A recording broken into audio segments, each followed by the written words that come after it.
to the curtain raising ceremony of Global Energy Technology Summit 2023. We extend our heartiest welcome.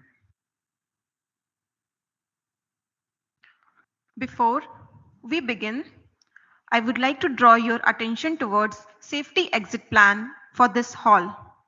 On the left side of the dais, we have 3 exit fire gates which leads to open veranda and stairs towards open ground as an assembly area.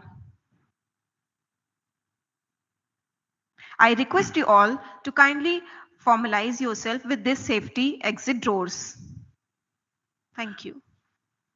We extend our heartiest welcome to Honorable Principal Scientific Advisor to Government of India, Professor Ajay Kumar Sood ji, Founding Chairman cum Managing Director NTPC Limited, Dr. D.V. Kapoor ji, Chairman Central Electricity Authority, Shri Ghanshyam Prasad ji, CMD NTPC Limited, Shri Gurdeep Singh ji, Director Project NTPC Limited, Shri Ujjwal Kanti Bhattacharya ji, esteemed dignitaries and respected members of NTPC family.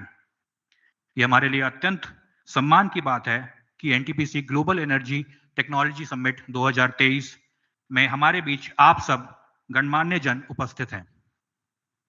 In this era of Amrit Kal, NTPC Limited, as a major power sector utility, believes in leading by example, and it's our continuous endeavor to evolve future roadmap for sustainable and reliable energy mix to secure energy needs of India in most environment-friendly and sustainable manner as possible. The Global Energy Technology Summit is a prestigious global event organized by NTPC Engineering on relevant topics in the power sector. This program will entail meaningful discussions and conversation over the next 2 days, having participation from industry and academia and eminent personalities from India and the world. Now, I request CMD NTPC Limited, Shri Gurdeep Singh ji, to kindly welcome Shri Ajay Kumar Sood ji and facilitate him with the shawl.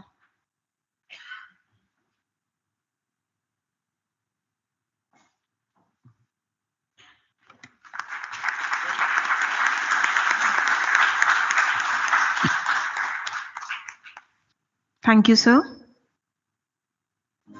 Now I request CMD sir to kindly welcome and facilitate Shri D.V. Kapoor ji with the shawl.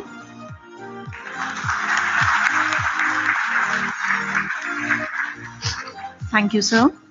Now I request CMD sir to kindly welcome and facilitate Shri Ghanshyam Prasad ji with the shawl.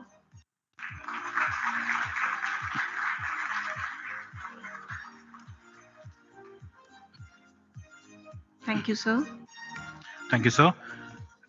NTPC Limited was formed on 7th November 1975 under the visionary leadership of Dr. D.V. Kapoor ji, and we are very fortunate that he is here with us today. NTPC Limited, under the aegis of Ministry of Power, is India's largest power generation utility. It has presence in the entire value chain of the power generation business and is committed to partner in the global energy transition. It is indeed a moment of pride and honor for us to host you in this conference, which is extremely pivotal in this day and age of energy transition. Ladies and gentlemen, it is our tradition to begin the program formally by lighting a lamp. By lighting a lamp, the lamp becomes a form of fire, or tej in Sanskrit.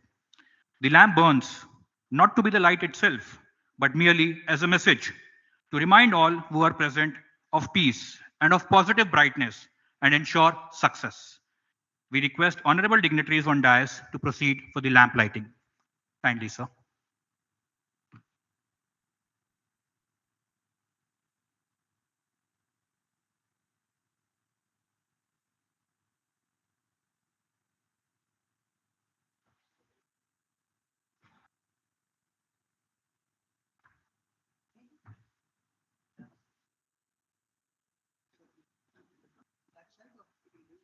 We can bring the lamp here. Yes.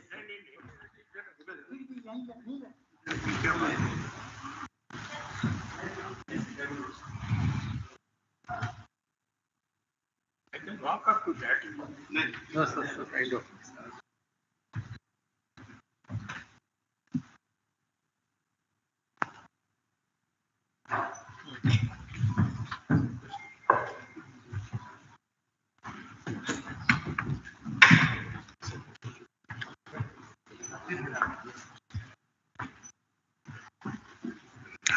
Shubham करोति कल्याणम आरोग्यम धन संपदाम शत्रु बुद्धि विनाशाय दीप ज्योति नमोस्तुते।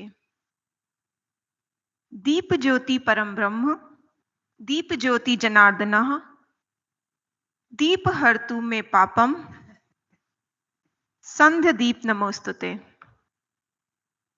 अर्थात जो शुभ करता है, कल्याण करता है, आरोग्य रखता है, धन संपदा देता है और शत्रु बुद्धि का विनाश करता है, ऐसे दीप की रोशनी को हम नमन करते हैं।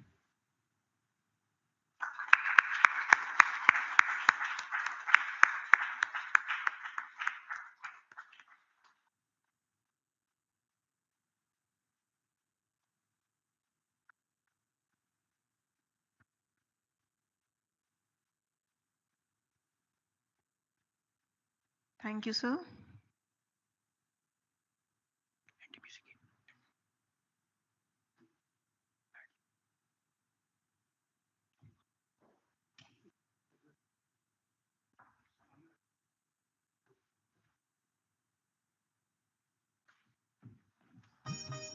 Now we request all dignitaries and members present to kindly stand for the NTPC Geet. NTPC Geet is a statement of our resolve in the continuous growth and progress of our nation.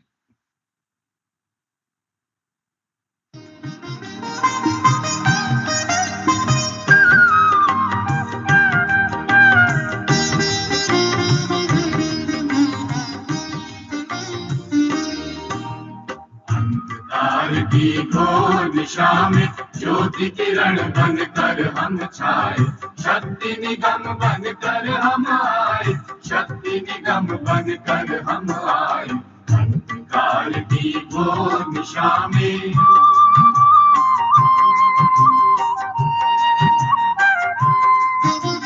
प्रांत प्रांत में, नगर नगर में, गांव गांव में, डगर डगर में, भारत माता के घर घर में नित अभिनव प्रकाश पहुंचाए। अंधकार की घोर दिशा में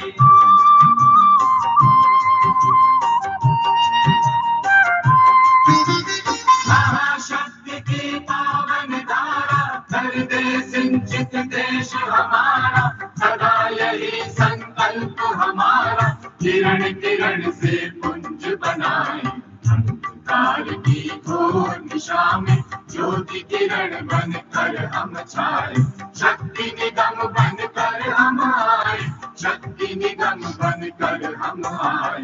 अंधकार की घोर दिशा में ज्योति किरण बनकर हम छाए। Thank you, everyone. Thank you so much, sir. We're extremely honored to have you all. And now, we kindly request Director Projects NTPC Limited, Shri Ujjwal Kanti Bhattacharya ji, for his welcome address to this August gathering. Please, sir.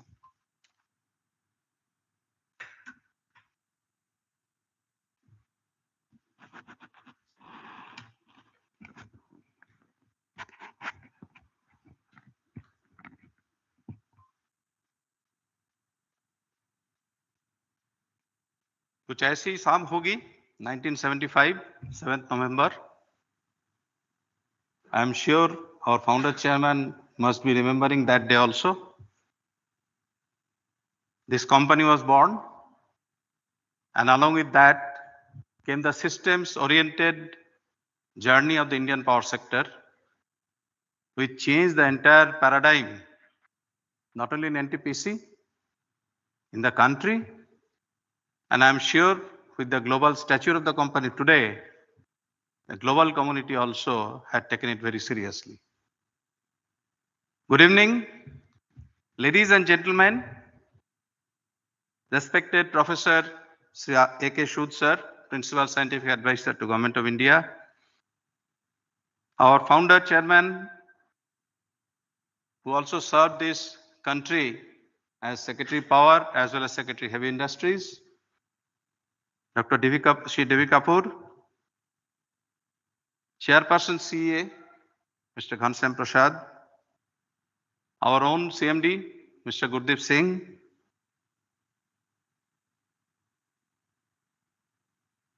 member thermal of CEA, member hydro, CEA, member planning and systems from CEA, the nuclear scientist, and now the officer in DAE, Mr. Naik, my beloved colleagues on the board, Ramesh Babu, Director Operation, Mr. Jayakumar, Director Finance, Mr. Srivastava, Director Fuel, Director Silet, Mr. Samugam, Sundaram, and Mr. Ravindra Kumar, and other dignitaries and friends of the dais.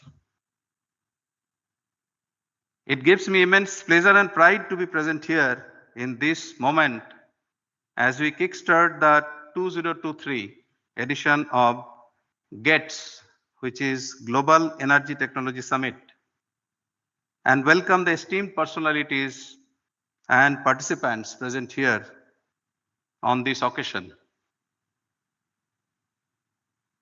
NTPC was set up with a systems approach, as I already said, and as we have learned from our founder chairman and successively other leaders in the company, that engineering was created as the backbone of the organization, which is the repository of knowledge to take the company forward and also to stand up, to tide over the uncertainties as and when it comes, to steer the company to the right direction with right kind of assertion. This is the fifth in the series of GETS. In between, there are some years we could not hold it because of COVID and many other interruptions. And also there are changes in the paradigm. I remember when I was young graduate engineer trainee in 1984, incidentally came from the same institute, Jadavpur, as the founder chairman. We used to normalize things because in power sector of India, things are not normal. So target was learn and do things to make things normal. Come 2000, the new millennium, the language changes. People started talking of new normal. But now in 2023, facing the climate changes and the other compulsions that humanity is facing in terms of the energy, we are trying to adjust ourselves, what is known as very abnormal kind of normal. So in the fifth GATES, we thought the theme should be appropriately on the new paradigm of energy, which I personally call as abnormal. So now onwards, I have told my own engineering fraternity and everybody in the company that the days of normal is gone, new normal is old, be ready for abnormal. As we all know, this is an esteemed platform for fostering collaboration and innovation in the dynamic realm of energy.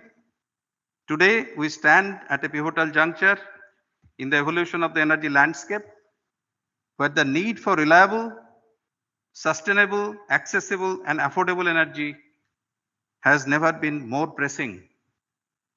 As NTPC, India's leading energy conglomerate and the global utility, we are committed to spearheading the transition towards a greener, more resilient energy future, and this summit will serve and stand as a testament to our unwavering resolve and determination towards that.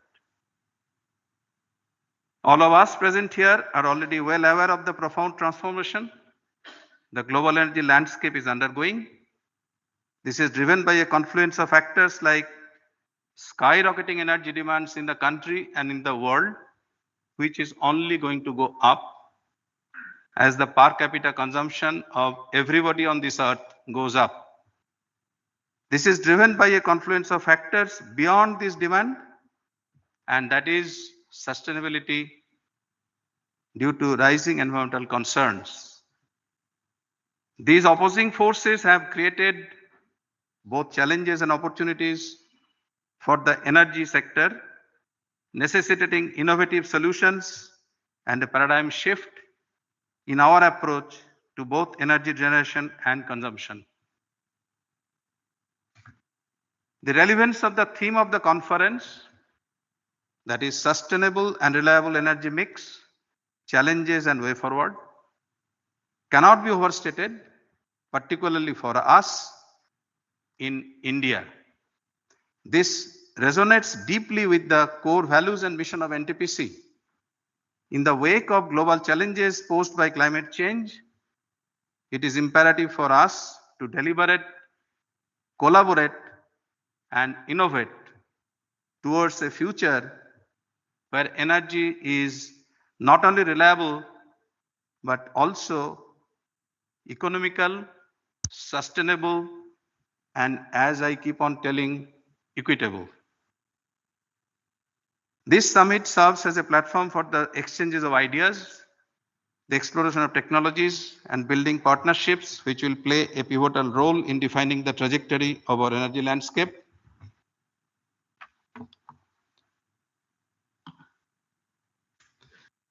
NTPC remains and will remain steadfast in its commitment to advancing the frontiers of energy technology and encouraging a global dialogue and cooperation to propel us in India and serve the humanity towards a sustainable future. We must agree that the challenges that lie in front of us are huge and can be overcome only through a collective, sustained action. Let this summit be a catalyst for transformative action as we forge ahead on the path of a more sustainable and resilient energy mix. Let us work on a shared goal of fostering a technical framework that boosts the ongoing efforts of tiding over current abnormal normal paradigm of energy transition.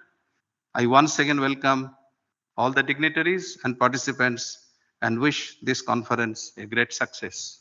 Thank you.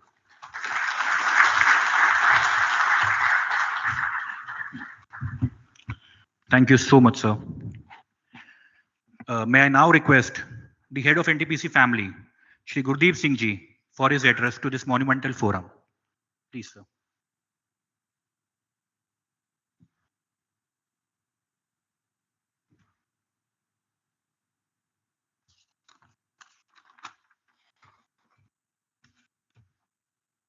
Good evening. Chief guest of today, Professor Ajay Sood Ji, PSA, Government of India. Our beloved, revered, and our indirectly mentor, founding chairman, Dr. D.V. Kapoor, who has accepted our invitation. All of us will be knowing that he has already completed 95 years. So at this age,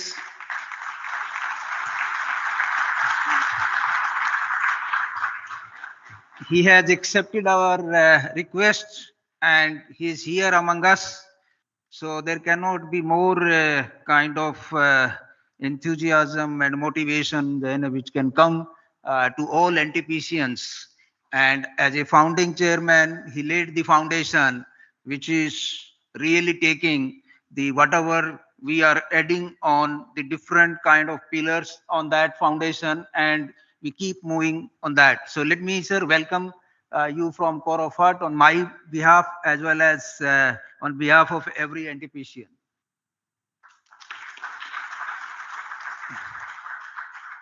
Sri Ghanshyam Prasad Ji, Chairman, Central Electricity Authority, who has been with us in almost all functions wherever we have invited. So thanks for taking out time. And you all know that he has a varied experience, starting from regulatory to all technical issues and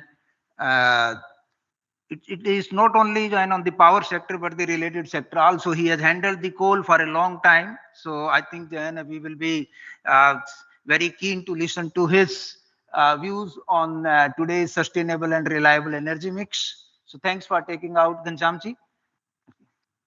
Mr. Bhattacharya, thanks for arranging this this meet or this global energy technology summit, which is happening after a long time. And we all know that Mr. Bhattacharya is superannuating in this month itself. So I think taking this step is really praiseworthy. So let me thank for that.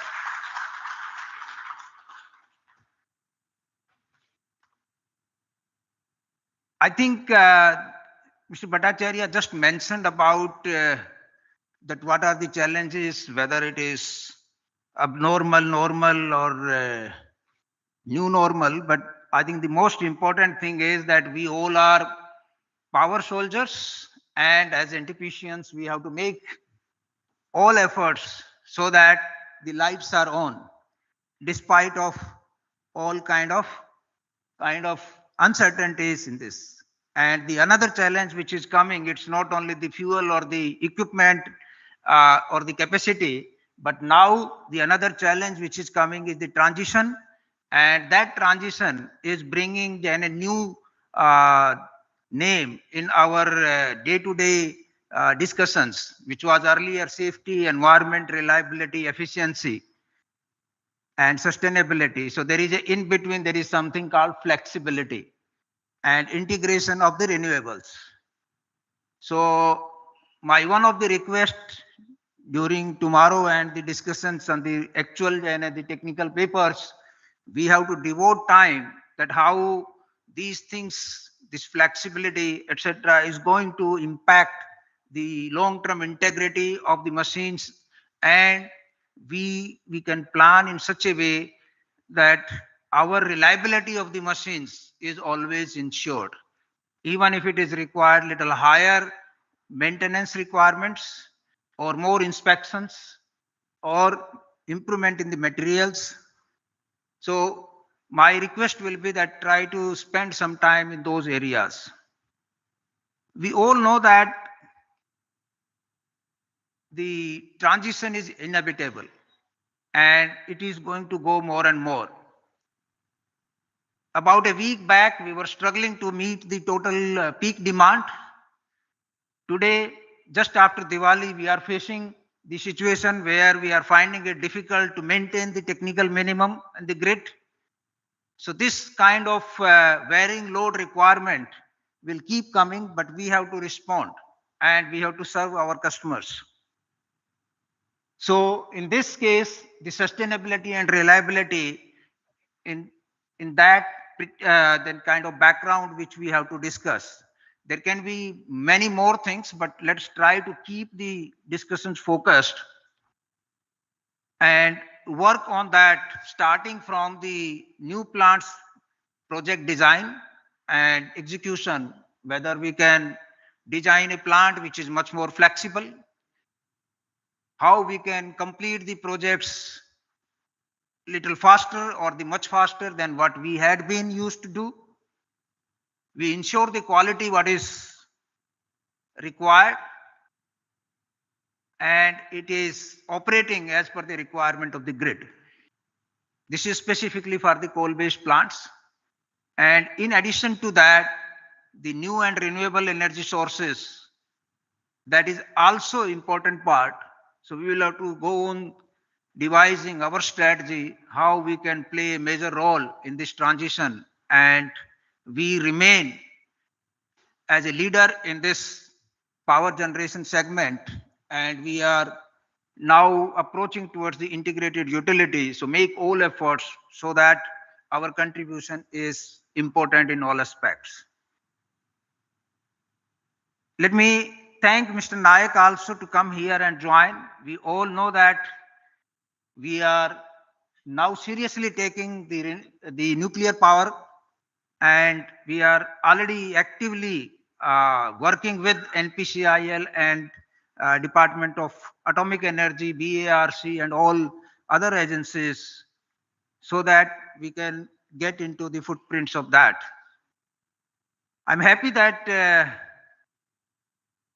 the colleagues, not only from the board, but also from CEA members here, and all senior members from the fraternity are present. So let me welcome and thank them also for sparing their time. One thing is quite clear, that what is coming out, that our energy consumption per capita, electricity consumption is still very low, which we are keep telling about 1/3 of the global average.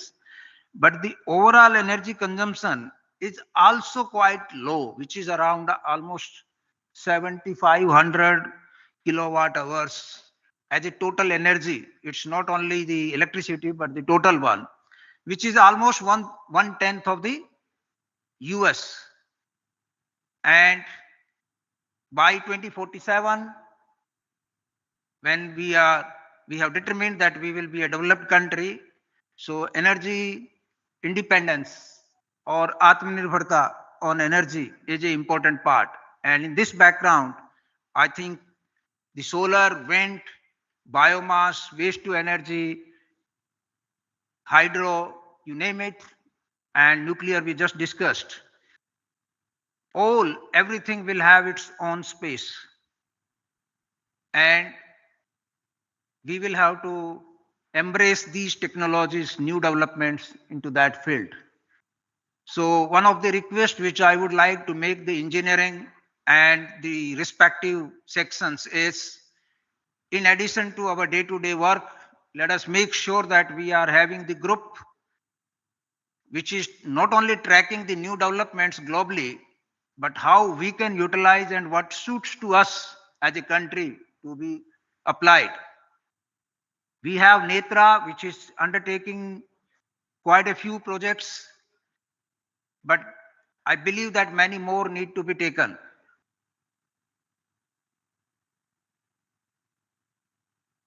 While the transition is at present is every day's talk, but at the same time, what we have observed is a very different phenomena.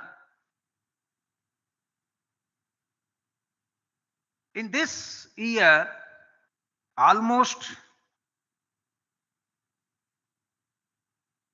90% of the incremental energy has been met by coal. So we can't ignore. So let's not ignore the coal, and we have to ensure that our assets are still very robust and reliable. At the same time, I think I had raised this point about 3-4 years back, and we as NTPC, we will have to show the way that water will become much more bigger problem. At times this is showing the sign, and we have now tested in North Kanpura, and very soon it will be in the Patratu also. So the two things which we as engineering department must take in cognizance is air-cooled condenser and dry bottom mass handling, so that we reduce our water consumption. Most important part is for any company is to develop its human resources, which really drives the business, and profit is the outcome of the excellence what we do, whether it is operation or any other field. So it is important that we keep investing in our people, and that is what we endeavor. I would also encourage that tomorrow we should try to involve as many youngsters as possible, because they are the future at the end. And if possible, we can start inviting some of the people from colleges also, who can be our future, who are taking up some of this in the thermal field or the renewable field or the electricity as a whole. New technologies, what we were talking about, and how it is going to come in the sustainable and reliable mix. So biomass co-firing, we have demonstrated, but we have we are making efforts how to make the biomass available. Waste to fuel. I think waste to energy, we try to innovate ourselves, and we trying to convert the waste into fuel, which we can blend along with our coal firing in our coal-based plants. Renewables, I think this is no this further explanation required. Green hydrogen, carbon capture and utilization. I think whole country is waiting for our Vindhyachal plant to be commissioned, which will be having 10 ton per day of green methanol. And more importantly, I think we will have to start investing, and we'll have to keep seeking the help from DAE, BARC, and the other agencies for the SMRs, which are going to become, I believe this is going to become a reality.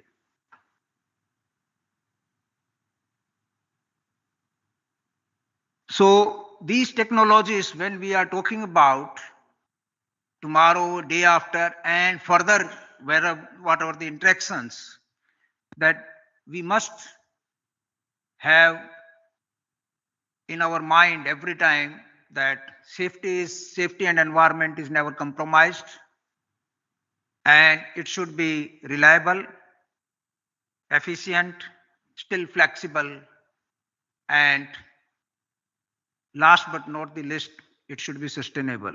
I think around these things, we will have to go on innovating ourselves. I wish that this conference will be involving many of the stakeholders, and we will listen to them very carefully and try to apply whichever is going to benefit not only the power generation but the power sector as a whole. So with this, let me wish this summit all the best. But before that, before I conclude, let me welcome Mr. Srikanth, CMD Power Grid, who for taking out his time here. Thank you very much. And once again, sir, for PSA Saab and sir, Dr. Kapoor Saab, Mr. Ghanshyamji, thanks for taking out this time and be here. It's a late evening. Normally, it happens that it is starting in the early morning. Thank you very much.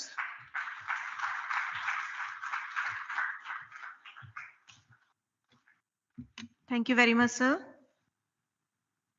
We are grateful to have with us Shri Ghanshyam Prasad ji, Chairperson, Central Electricity Authority. Sir did his BTech from IIT BHU and MTech from IIT Delhi and belongs to Central Power Engineering Services batch of 1989.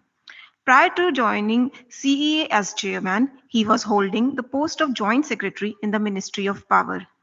We welcome you, sir, for your kind words and address to this august gathering.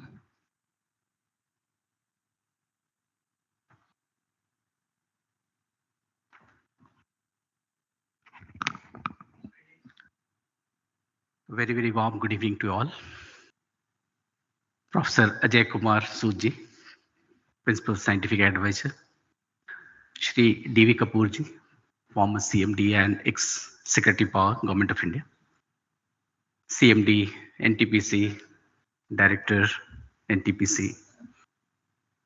All senior officers who are sitting off the dais, members of CA, CMDs, CMD Power Grid, Director, NTPCs, and all others. And all the senior officers who was present here today evening in this particular hall. Let me at the outset thank NTPC for inviting me to be a part of the 5th GETS Global Energy Technology Summit 2023. It's almost a right time, I'll say, that we are here deliberating on a topic which really bothers every one of us. In fact, Bhattacharya reminded me of the good olden days of the schools and the colleges, I still remember when we passed out from the college, we were very confident that we know everything. When we started the job, some confusion started in our mind. We started looking at one small area when we joined the sector. We were again confident that, okay, I know each and everything of that particular sector. Slowly and slowly, we grew in our organization in the power sector. And right now, the position at which we are, I think I'm totally confused where things are going to be. And that's how the things really happens. What we read around 32 years back, I don't know how much it's relevant today. The generation which is coming out now is probably totally a new and transformed generation in the power sector. And probably, as CMD NTPC rightly said, that they are going to be the future and we need to nurture them. Of course, we need to keep the backgrounds in view, where we started from, where we are, and what is going to be the future of the power sector for next 10 years, 20 years, maybe 50 years, or the highest time horizon what we are looking is 2070, at which India has already committed as net zero, which is a very, very long time horizon. It's not small. And that time horizon, probably many of us may or may not be here, but then we have started thinking in that time space. We really don't know what technology will exist at that time, because we have, what I have seen in last 30 years, whatever we started with almost is going to phase out in next few. Some has already phased out and some is likely to be phased out in just a span of 20 to 30 years. What we are trying to imbibe as of now, or could have started a bit earlier, say for example, solar, wind, battery storage, etc. in that space, is probably, I don't know how much time it is going to last. Maybe we'll have to think something else different and different. Say for example, in solar space itself, what we are thinking as of now that we'll be integrating somewhere around 290 gigawatt by 2030. The number becomes mind-boggling when we do that exercise for 2047. It's more than 1,000 or even 1,000 gigawatt plus. Where is the land? Do we really have the land for this? There are so many questions, ifs and buts, that keeps on coming into mind. So from the technology aspects, definitely it is going to be a much, much bigger challenges for what probably we don't think as of now. And maybe as we advance together, things is going to be challenging. It's challenging in all these spaces, where the person who is going to be as a developer, as an operator, as a manufacturer, or even in other space who is trying to do the policy in the manufacturing side of it, or as an operator, etc., etc. So the challenges are multifold. From the supply side, what we had been discussing could be, people do keep on saying about the nuclear part of it. Nuclear has started accelerating the process of development, but I'm not sure whether that's going to be and how long it is going to sustain in the future. Because the manner in which the demand is growing in the country, it really requires a much, much more challenging assignments and more challenging solutions, which probably we don't have right now. Every day when I come to the office, I really think where we are going to lead to. I'm really confused each day when I enter my office. But when I come out of the office at the end of the day, I think, okay, I think we have done something, but still a lot requires to be done. And probably I don't have the solutions to this. In the last few years, I had been really trying to solve a number of issues in the power ministry by way of reforms, restructuring, policy making, rules making, trying to provide solutions for each and every type of problems in the power sector. And every time I used to think that, okay, I think I have done this, probably this is going to be the end of these solutions. But again, what happens is one solution leads to another 4 or 5 new problems, and I still remain in the same circle of finding solutions. And each day I find the solutions, and probably that really goes on. So this is the kind of effort. Why I'm saying all this is the youngsters who are sitting here and the leaders who are sitting here, probably we are never satisfied. We are probably, this is just the beginning probably each day. And we need to find solutions each day so that we keep on optimizing, we keep on finding solutions and better solutions, and probably lead the world. Instead of earlier when I joined the organization, in the power sector. We used to go to other countries. I still remember the technology transfer teams when we visited other countries and trying to imbibe certain things from outside the India, trying to see that that gets incorporated in our country.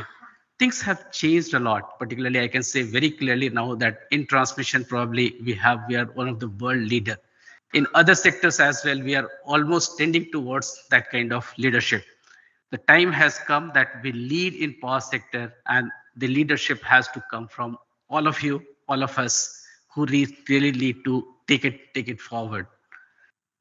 I think a lot will be deliberated in next 2 days, coming next 2 days. I'll be more than happy to be a part of the first session, which I'll be joining tomorrow morning.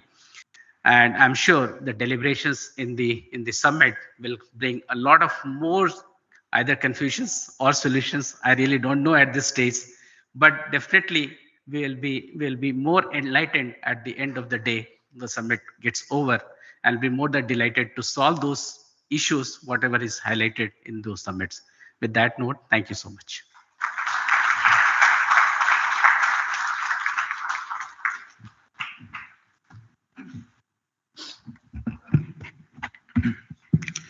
Thank you so much, sir, for taking out time for us and for your inspiring words.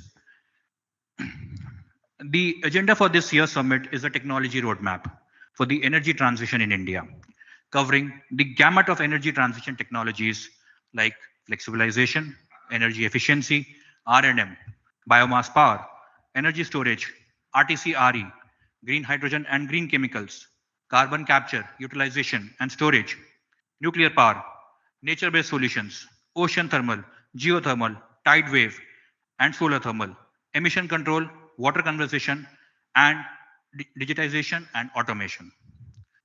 Power from coal is expected to maintain its position until viable dispatchable alternatives are established in the market. To achieve net zero, combination of all these will be required. The biggest puzzle in current times is the optimal mix of all such solutions without compromising energy security or affordability of power. Indigenization, sustainability, socio-economic development, minimal disruption, geopolitical aspects are also of paramount importance in the journey of India's just energy transition. The best utilization case for available technologies in an area of detailed deliberation in the current scenario. The bigger challenge is the selection of suitable technologies based on indigenous resource assessment as well as framing of suitable policies to achieve the above objectives. The Global Energy Technology Summit 2023 is a platform where all major stakeholders will deliberate together to propose a technology roadmap for a sustainable and reliable energy mix for India. And in this context, we are extremely fortunate that we have some of the best minds in the country gathered in this hall. We are fortunate to have with us Dr. D.V. Kapoor, the founding chairman cum managing director of NTPC Limited and ex-secretary of Power.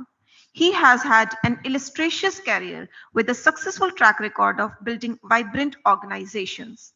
Prior to NTPC, he also served at Hirakud Dam Project, Punjab State Electricity Board, Indian Railways, and BHEL. He has been secretary to GOI in the various ministries. He has been associated with a number of national institutes, including IIT Bombay, National Productivity Council, and Indian Institute of Management, Lucknow.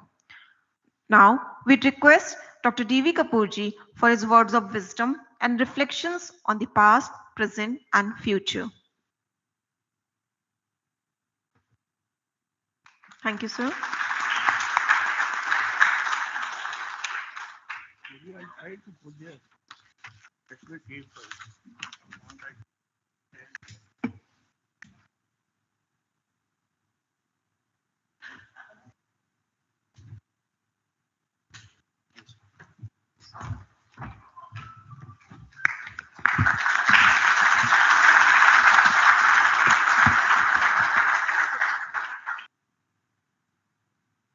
Where is my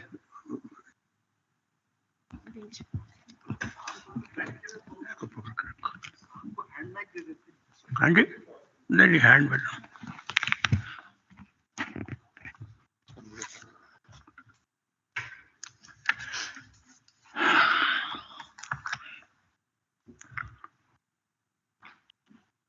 Principal Scientific Advisor, Mr. Sood, my friend Gurpreet Singh, Ujjwal Bhattacharya, CA Chairman, and NTPCians, whom for the last almost 49 years, I have considered them as members of my extended family.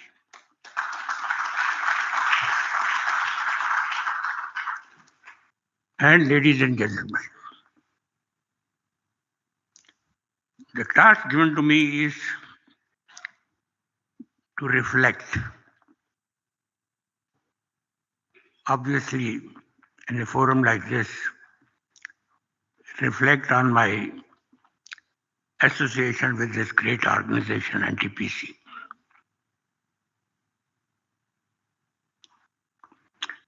But before that, let me make a little correction on what Ujjwal said.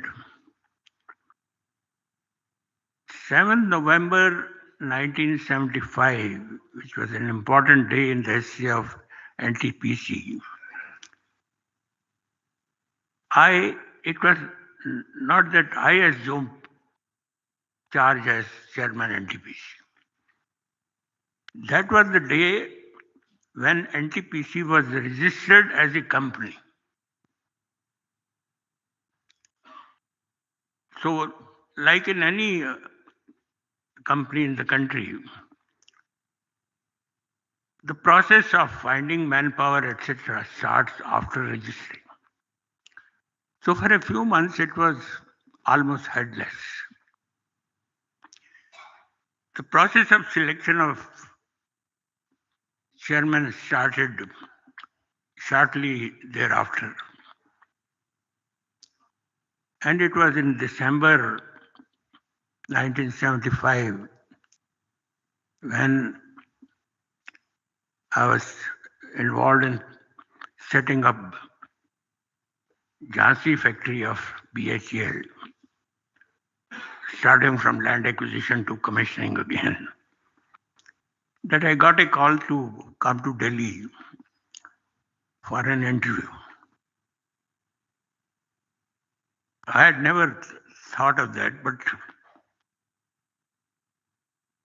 the interview was held in the Planning Commission office by a committee, a very high-powered committee, I would say, headed by Mr. Rajadaksha, then Deputy Chairman, a consultant of Planning Commission and former Chairman of Hindustan Lever. He was assisted by two very able secretaries, Mantosh Sondhi,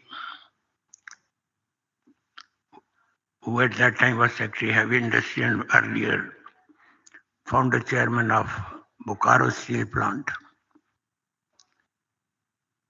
Another secretary was an ICS officer, the former ICS officer at that time, heading one of the ministries, and Air Chief Marshal Lal,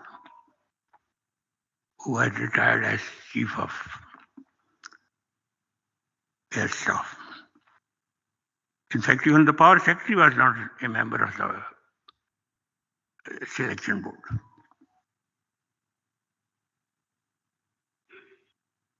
And if I could share a very interesting story with you, when I reached the Planning Commission office,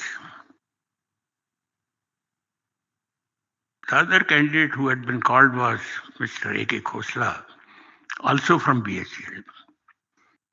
And we were waiting for the board interview to start.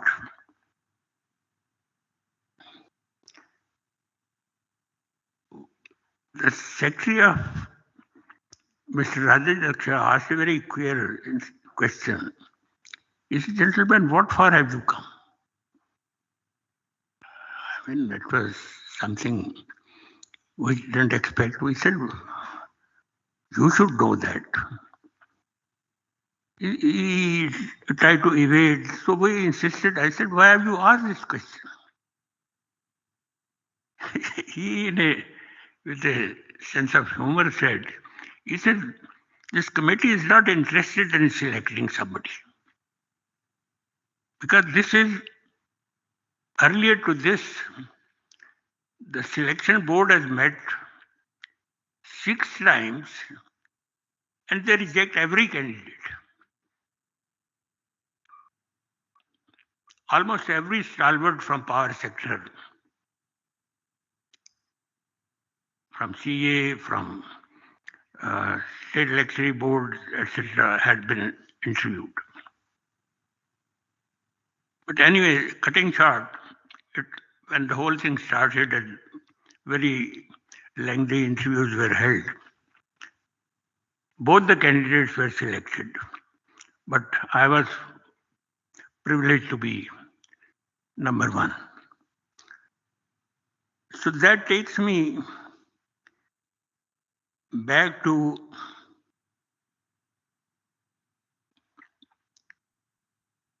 19th March 1983, 1976.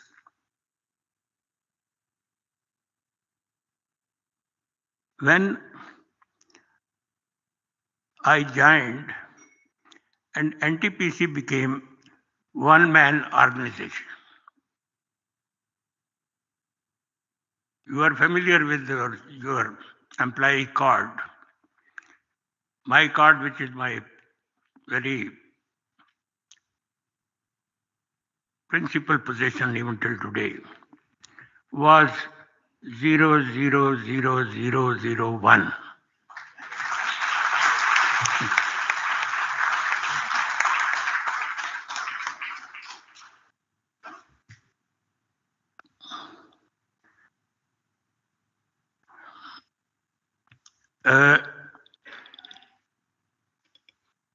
Coming to the state of power sector at that time in the country, at the time I assumed the charge, the country's thermal generation capacity was 11,003 megawatt. When I thought of that, I realized the enormity of the task which was entrusted to NTPC to set up a capacity of over 8,000 megawatt in 4 different locations by setting up large, what was called in those days, super thermal power station. And they were in 4 different locations in different regions of the country, north, east, south, and west.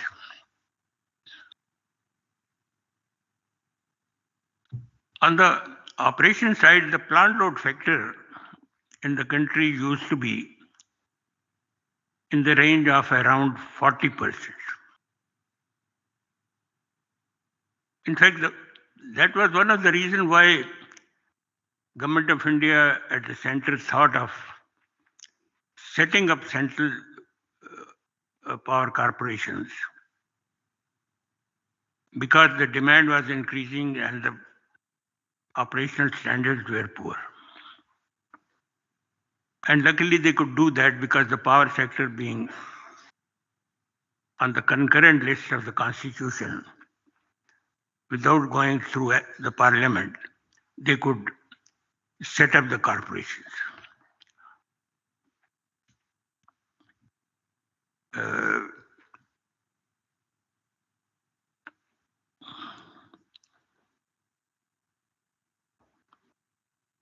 In that background, the NTPC management and particularly the board of directors had a board of directors of very able but very uh, uh, strong-minded individuals, and they said that from this organization we expect the stations to be commissioned in 4 years, whereas that in those days 6 years was considered to be normal. In fact, many of them were more than 7 years, 8 years, 9 years commissioning. And against that, they demanded that it has to be 4 years. And when it comes to operation, they said that we expect the stations of this corporation to operate at the levels which are best in the world. Now, 4 years in those days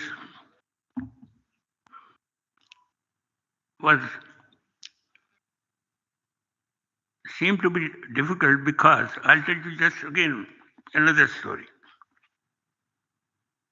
When Singrauli was being under construction,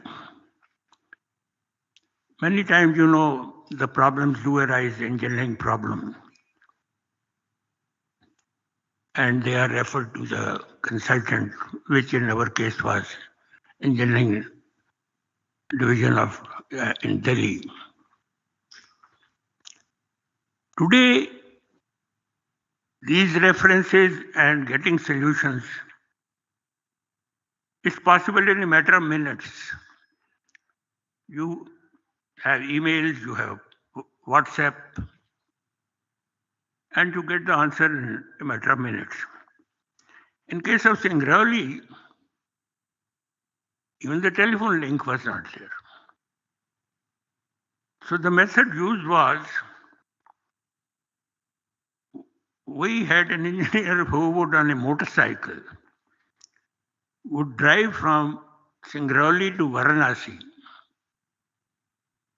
take an overnight train from Varanasi to Delhi, spend the whole day in Delhi getting the answers, take the overnight train back to Varanasi, and then pick up his motorcycle and drive 75 kilometers to Varanasi.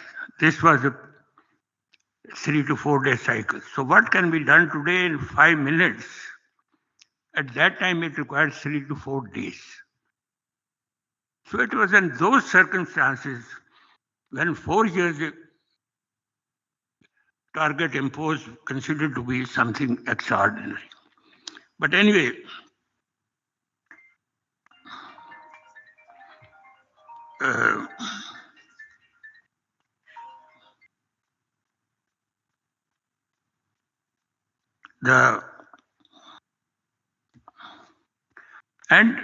on top of that,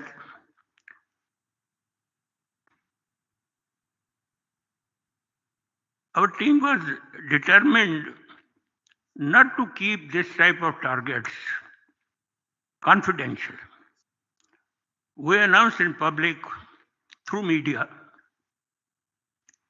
In fact, if you see the first annual report of NTPC, which is still available in your office, it is recorded in the first annual report that the board passed a resolution with the concurrence of the management that the first station will be commissioned in 4 years.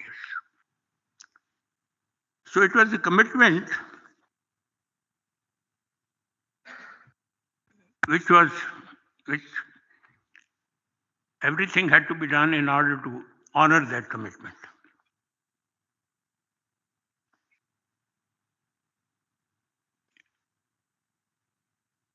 Another area which is so vital in meeting these targets is the engineering consultants.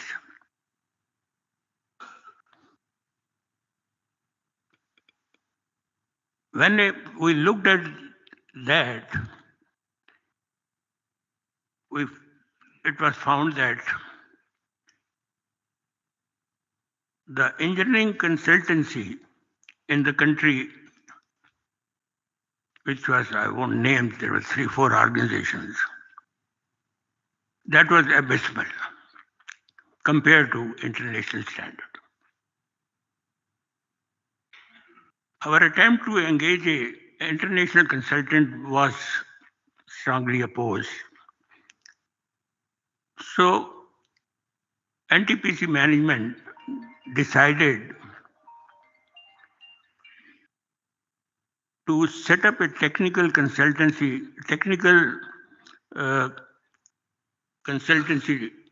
division to act as in-house consultant. That is how the engineering division of today was born.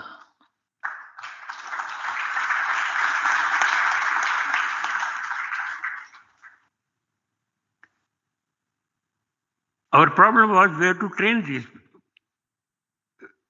very intensive selection process was conducted to pick up the people for this division, but where to expose them for international standard. Anyway, I won't go into that detail, but we did find methods to expose them to great organizations of those days, like Central Electricity Generating Board Consultancy Division of UK. We gave some assignments for review purpose to Black and Veatch International Consultants of Kansas City, Kansas in US. And in the name of this type of association, we used to send a large number of individuals from consultancy, our engineering division, for interaction with these organizations. And my personal advice to these young people used to be to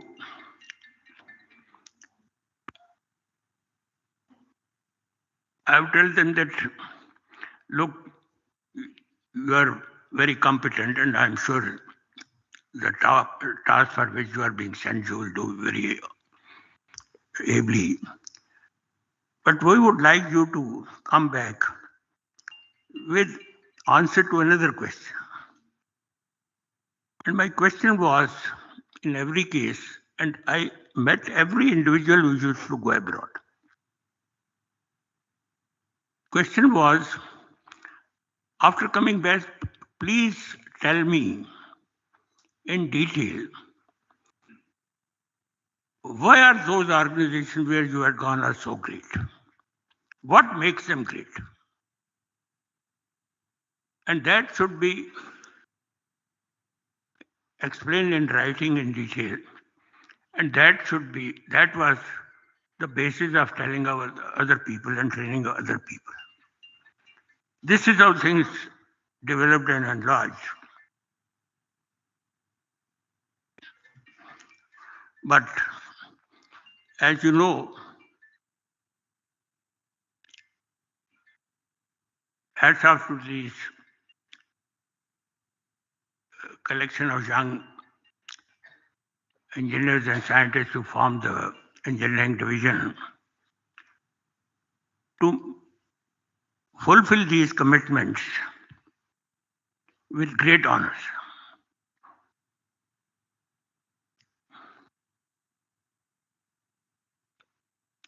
The first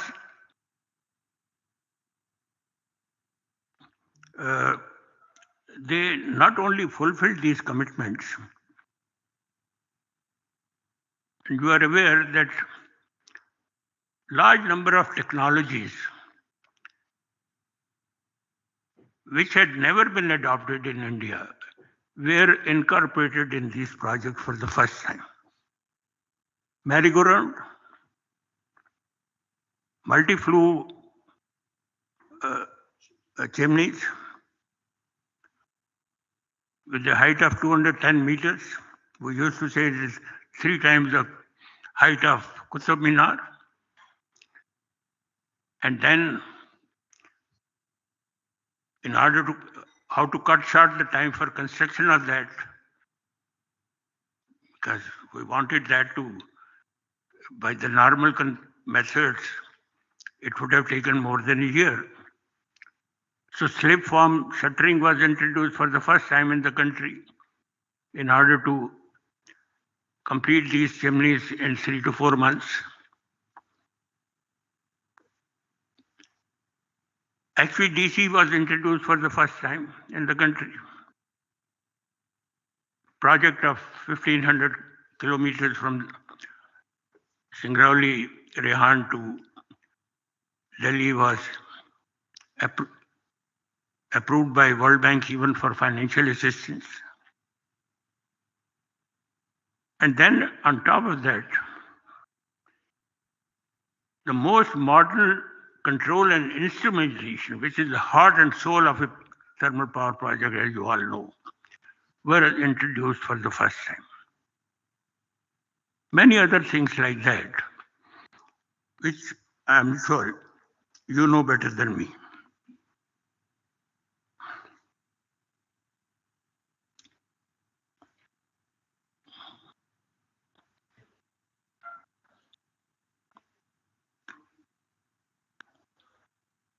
The proficiency of this division obviously is reflected in the international type conference which we are going to have for the 6th time GATS, where you interact with most knowledgeable people on the subject, learn something and give them something. The standards, I'm sure, are improving from year to year. And then came the D-Day. First unit of Singrauli Super Thermal Power Project was commissioned in the early hours of 13th February 1982.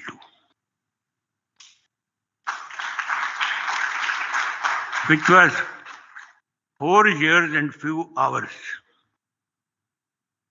In fact, many times later on, although even when I was not formally associated with NTPC, this question in many places has been asked. Why do you say 4 years and few hours? Just say 4 years, hours are not so important. Our answer was no, it is. And there is a reason for that. NTPC had imposed very strict self-discipline in many areas. And if you see the manuals, even today, I think some of the old manuals will show you, the commissioning of a power project, which in our country people used to rolling of the turbine, they would call it 6 months, which was 6 months earlier, some gas firing, or in many aspects would call them commissioning. NTPC manual defined the commissioning as the time when power is transferred from station to the grid commercially. Now that moment can't be changed.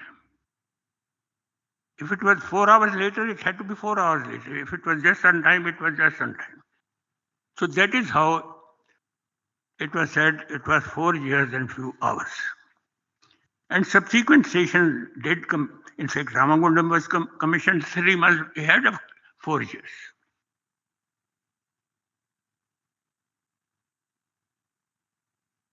And coming to operation,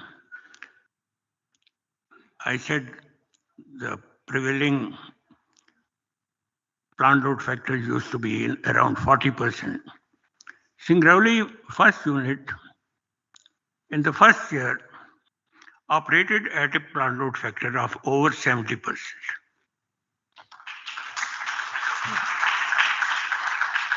In subsequent years, that unit as well as others operated at even 80, many times 90%.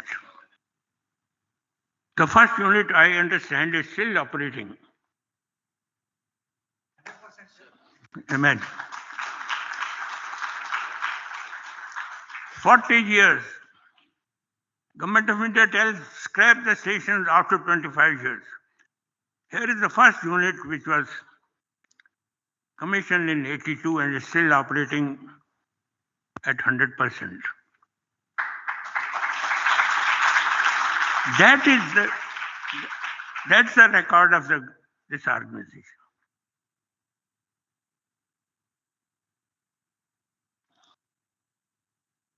In fact, all this performance was summed up very appropriately by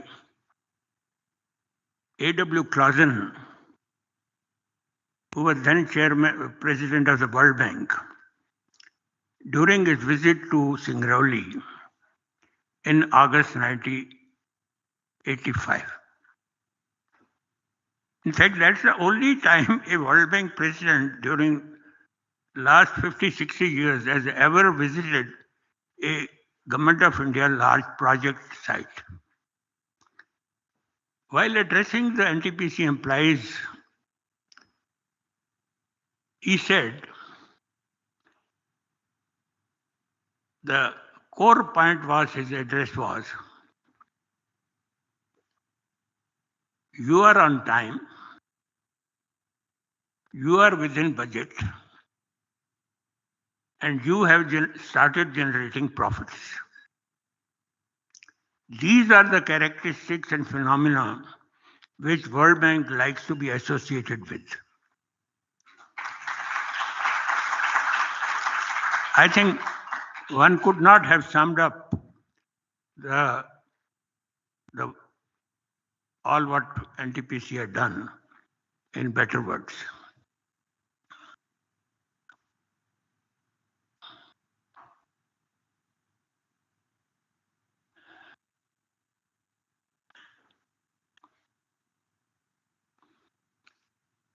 In fact, World Bank recognized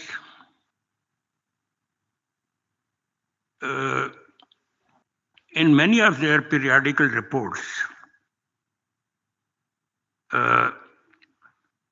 highlighting NTPC's uphill battle. But I'll refer just to one, which was performance audit report of a very high-level committee deputed by the bank, which submitted its report after 6 months in 1992. By that time, a number of NTPC projects were in operation, and they wanted to see that not only in construction, but how in operation this organization is performing. I'll quote from that. It said, despite odds, NTPC has been an all too rare institutional development success, achieving virtually all that was expected of it, and sometimes much more.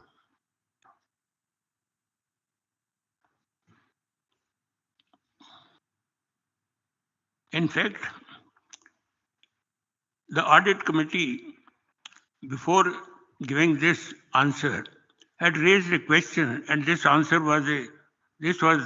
the answer to their own question. And the question they had raised, which is also recorded in the report, what made NTPC bloom in a sector that was and still so much of a desert? They called Indian power sector a desert.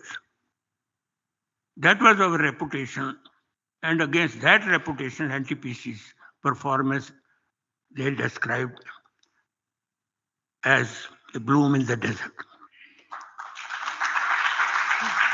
And as many of you, most of you, I'm sure, would be knowing, when last time I tried to attempted to jot down my reflection. My reflection took the shape of a book of 300 pages. I'm not that today I'm going to repeat that, but that is the range of reflections. And the heading of that book, Bloom in the Desert Making of NTPC, was borrowed from this World Bank report.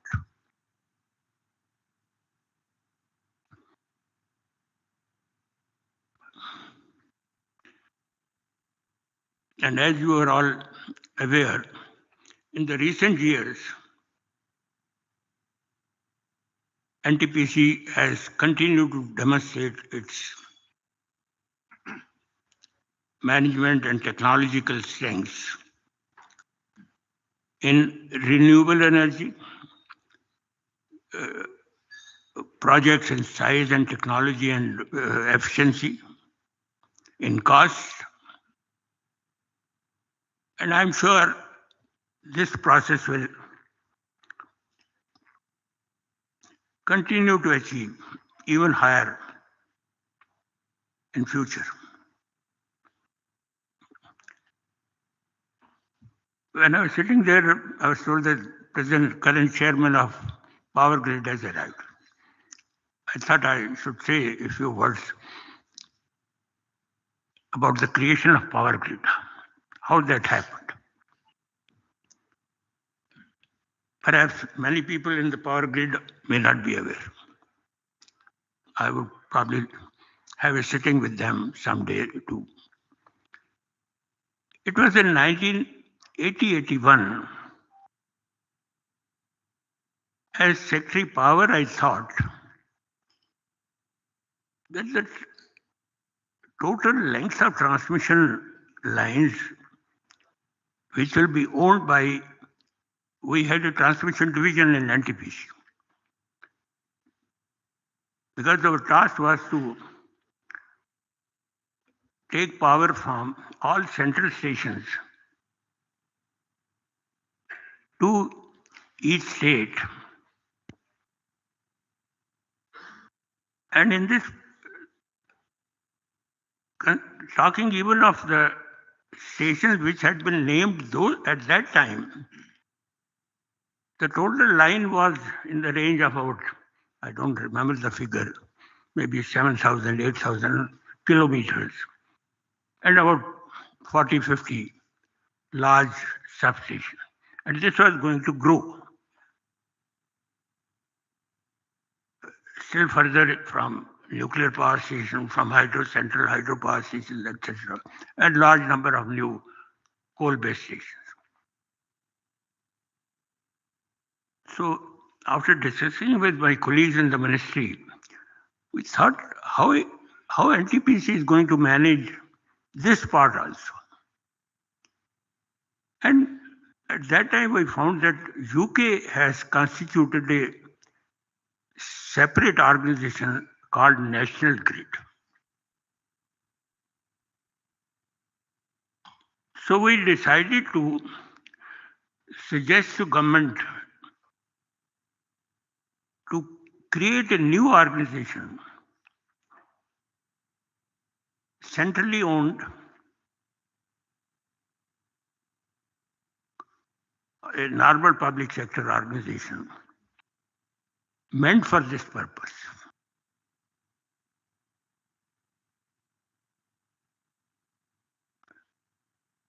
This proposal was prepared. Another small secret, Chairman CA is present. CA opposed this problem.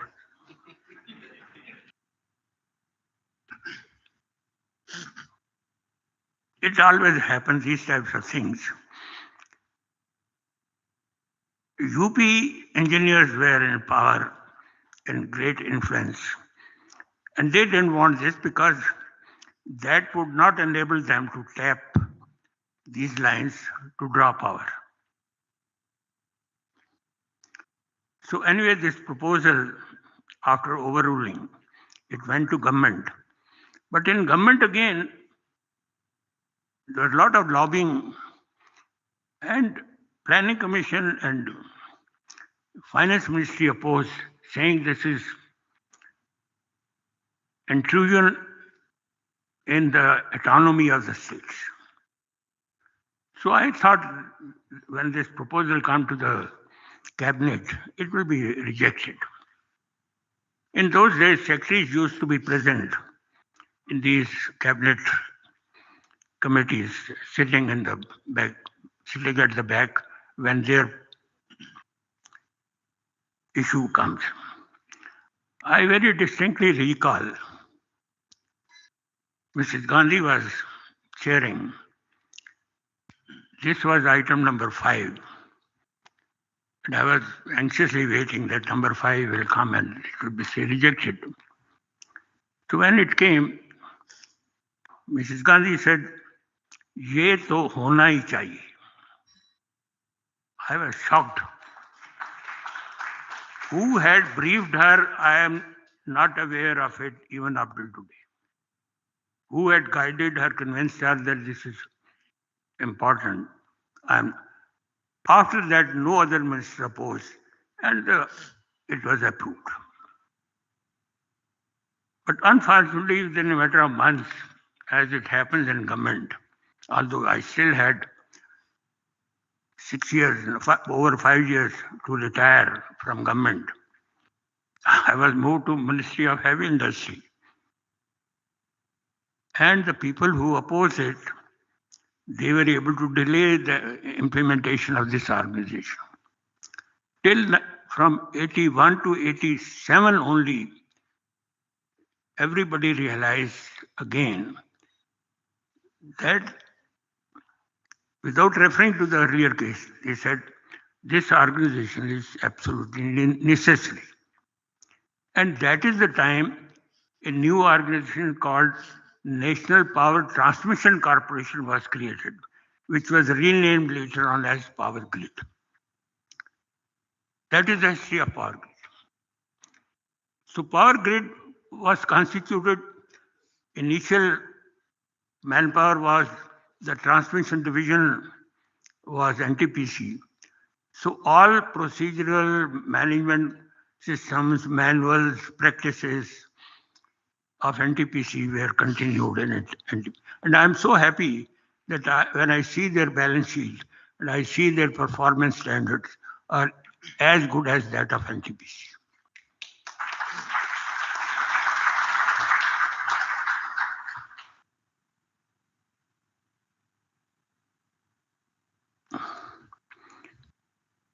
I think I need to end my reflections here, but before that, if you permit, give me another 2 minutes. I do want to submit, not as reflection, but something different, which is important for the future of NTPC. Not future of NTPC, I would say future of the power sector and future of the country.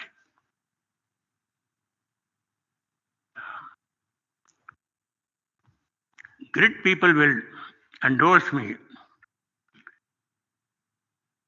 when I would say that for a balanced grid, for a balanced national grid, 40% of capacity, generating capacity, will have to be something like stable coal-based power generation. So since that has to be replaced, who shall displace it? Hydrogen-based will probably play some role, but won't be able to take the full role of 40% of country's capacity. And that is where the importance of atomic nuclear power station will come. That will be a huge capacity and obviously requiring large number of nuclear power stations.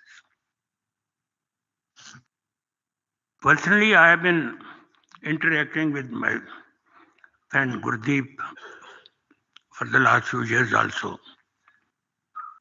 And for some reasons, this was opposed by some powers. I won't like to go into that detail. But the intention was to confine this role only to nuclear power stations. But we all know that it's a very competent organization, Nuclear Power Corporation, as well as Atomic Energy Commission. In fact, we are fortunate to have that type of competent organization. But when it came to the role of setting up nuclear power station by other than nuclear station by other than Nuclear Power Corporation, it was opposed. In most of the countries, even the private sector companies are setting up nuclear power stations. So it is not something, and the record is that the record of safety of nuclear stations world over has been better than the coal-based stations. So this, in my personal view, and I think it's endorsed by many, that with so much of expertise of NTPC, that is an ideal candidate for playing an important role in this area. In fact, there is a view that one or two more organizations in addition to Nuclear Power Corporation and NTPC should also be allowed to enter this area, because the total requirement of the new stations is going to be so large. And with time will tell, but I am happy, and as Gurpreet also mentioned in his address, that today you have initiated the process of two nuclear stations. My only humble submission is to the government and everybody, this process should be expedited greatly. Thank you very much.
Thank you so much, sir.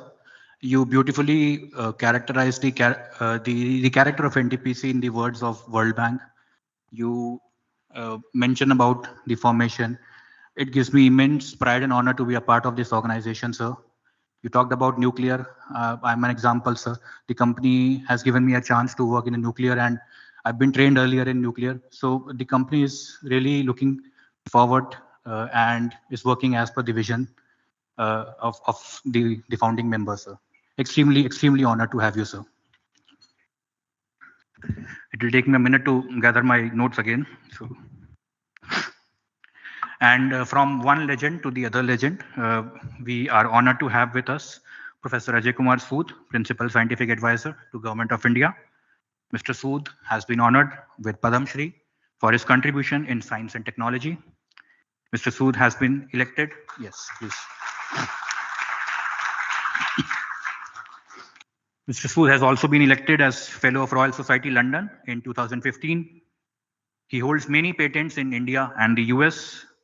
I can just say that Professor Sood has a legacy. I welcome you, sir. Looking forward to your address, sir.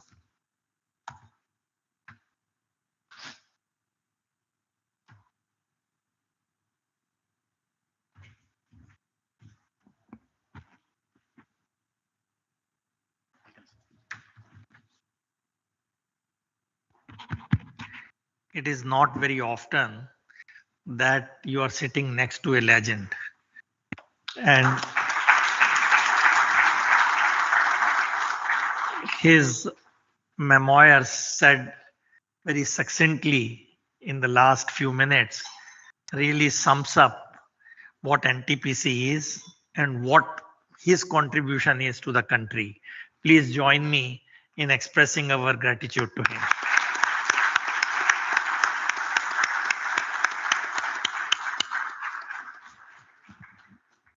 Actually, I don't have much to say after his speech, but I'll say a few words.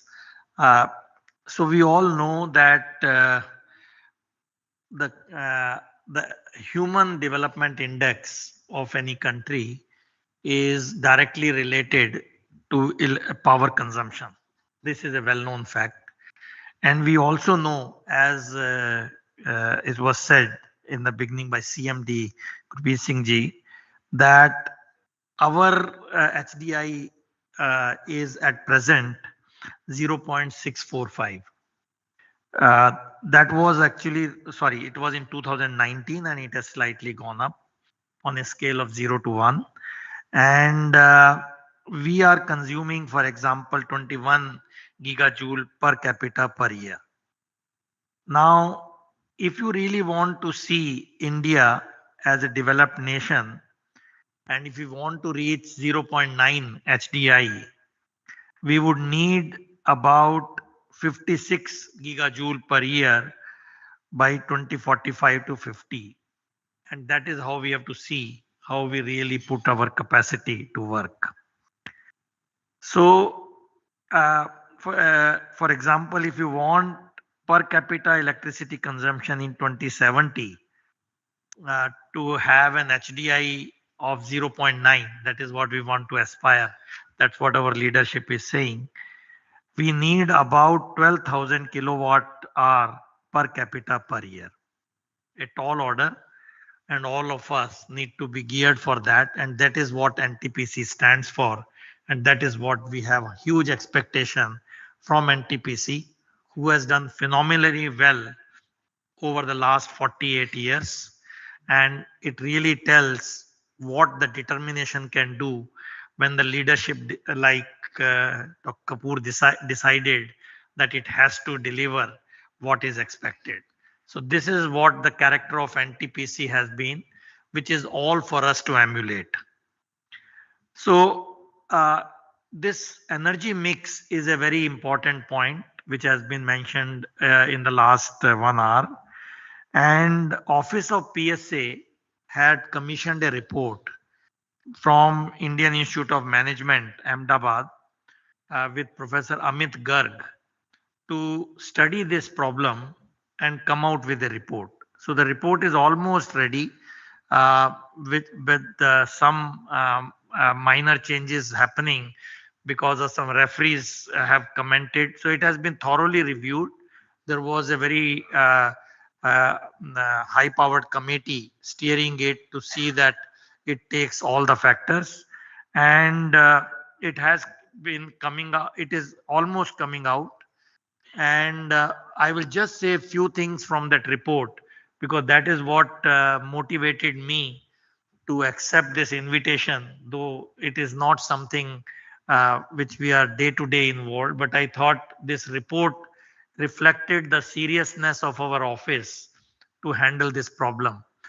So, obviously, uh, we need an optimum mix of all sources of power, and this is something, this is a no brainer. So in this report, which should be out anytime in next few days or week, 7 alternative scenarios were analyzed in a model. For example, from low economic growth scenario to high economic growth, net zero 2070 scenario with thrust of nuclear power as one possibility in the model. Then 2070 scenario, net zero based on fossil fuel with carbon capture, utilization and storage was mentioned again. And another one with thrust on renewable energy and integrated energy scenario. So all these scenarios have been considered, and it's very clear that we will need all of them, and there is no silver bullet to achieve non-zero. We need all of them. But what has come out very clearly, and I'm glad it has been mentioned repeatedly here, that nuclear energy is a definitive yes if you want to achieve net zero by 2070.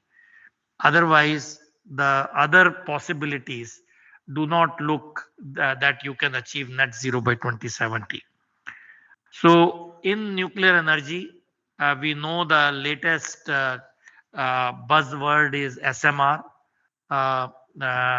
this modular, small modular reactors, and that is all over the world being discussed, and that is what we need to see when does our country adopt it. So there have been a lot of discussion. Niti Aayog has a whole concept paper and committees, and this is something as we speak is being discussed, and I'm sure in coming months or maybe a year or so, or I don't know the timeline, some clarity will emerge. How do we take nuclear from the present design to SMRs, which will be needing much less space, safer, and so on. So nuclear is something which we need to be looking at very carefully. And another thing which our office sponsored a few years back was the advanced ultra supercritical technology based on coal power plant, because we all know that coal will be there even in 2070, even in the net zero. We have to see the right CCUS technologies. We have to see whatever it takes to get net zero, but having CCUS. So as you all know that AUSC is not yet commercial scale. It is not anywhere there, and it will have a plant efficiency gross thermal of about 46%, and this will reduce CO2 emission quite a lot. The range can be from 12 to 20% depending on the parameters, and this is something new technology. So a consortium was formed which was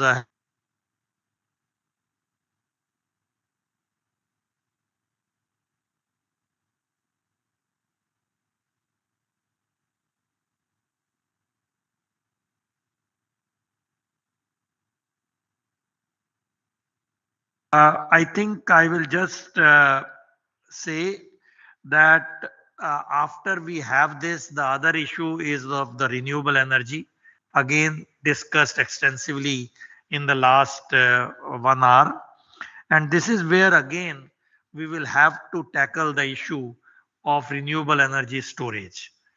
Will it be only battery based? We know we have issues with the critical minerals.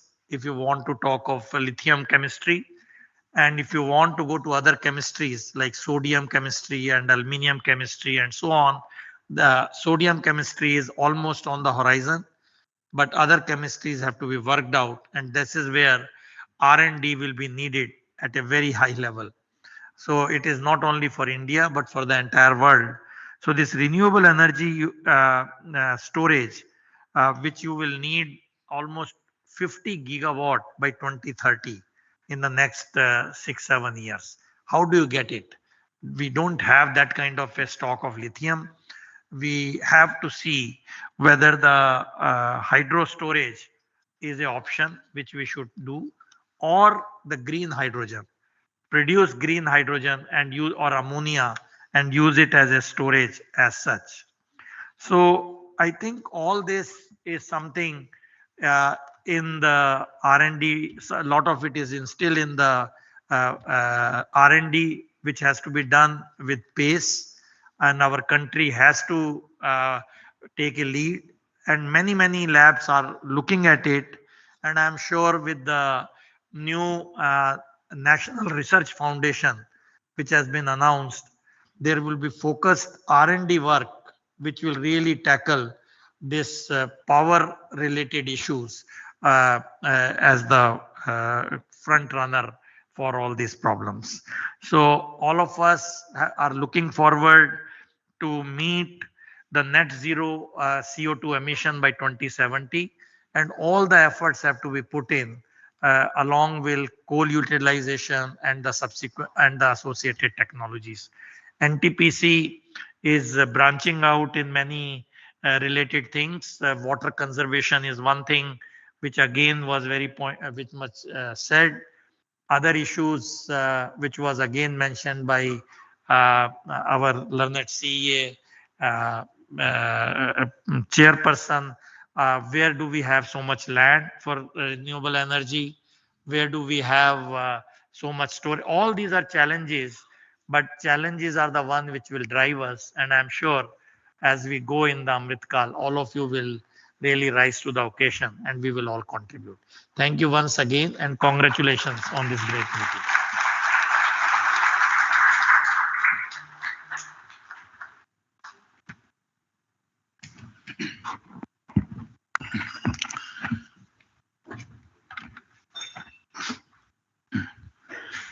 Thank you so much, sir. बहुत बहुत धन्यवाद, sir.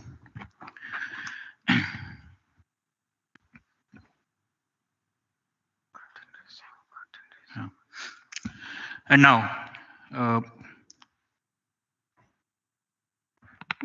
we have the curtain raising we have moment. the curtain raising moment. Well, since energy transition is a collaborative effort and the definitive mood in the country is सबका साथ सबका विकास, तो curtain raiser में सबका साथ की जरूरत पड़ेगी. And here is how we are going to do this. We shall request Honorable PSA Professor Sood for doing the honors for curtain raising of this prestigious event, and he shall be joined by all the dignitaries on dais and the dignitaries sitting in this august gathering. For people on the dais, a wireless mouse is placed in front of you. I shall request the executives from NTPC as shadow officers to the dignitaries to kindly facilitate the guests with mobile device to join for the curtain raising event. And if we are ready, we can have the curtain raising moment, please, if the shadow officers are also ready.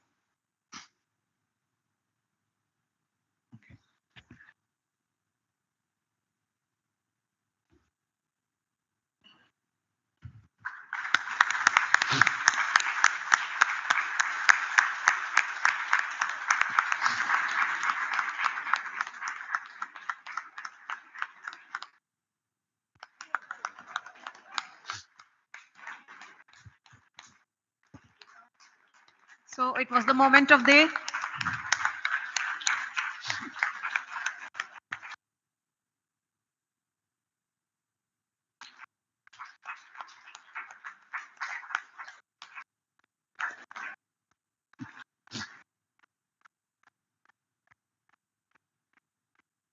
Thank you, everyone. Moving further, now we have planned a e-book release. RNM of thermal units is rightfully the current thrust area, with its outcome like increased plant efficiency, reduced carbon and water footprint, compliance to the latest environmental norms, and above all, increased plant safety, R&M definitely hold the key to energy transition to attain net zero. Renovation and modernization is an economical and quicker method to add generation capacity in comparison to new projects. Through its shorter gestation period, NTPC has already demonstrated its R&M capabilities through the successful turnaround of Talcher, Tanda, Uchahar, and Badapur thermal power plants, and also recently improved efficiency through Ramagundam Stage 1 turbine R&M.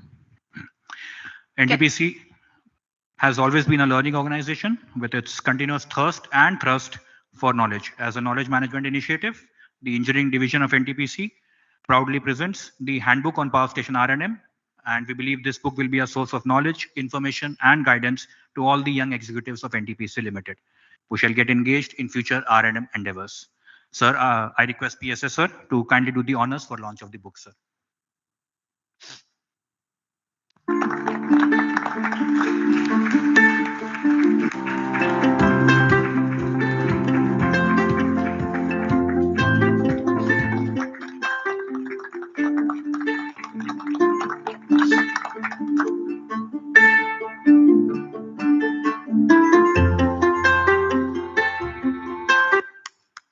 Thank you, sir. May now kindly request for a group photograph.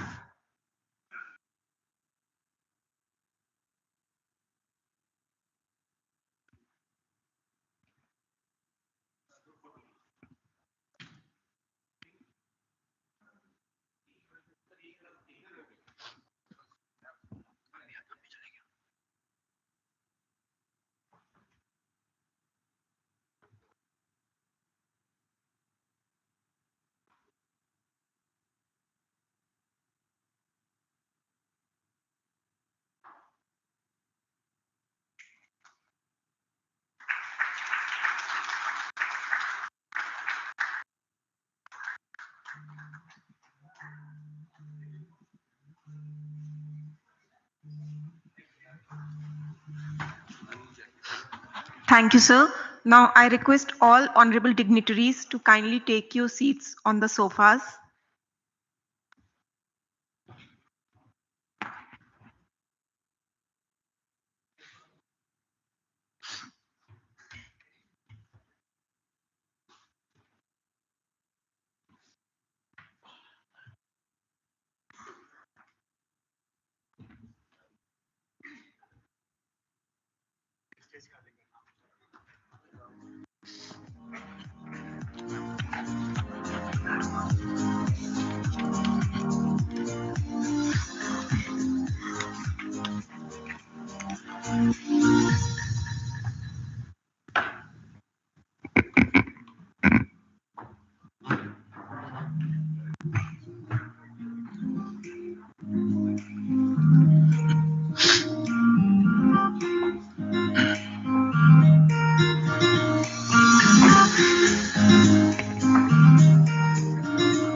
Thank you, sir.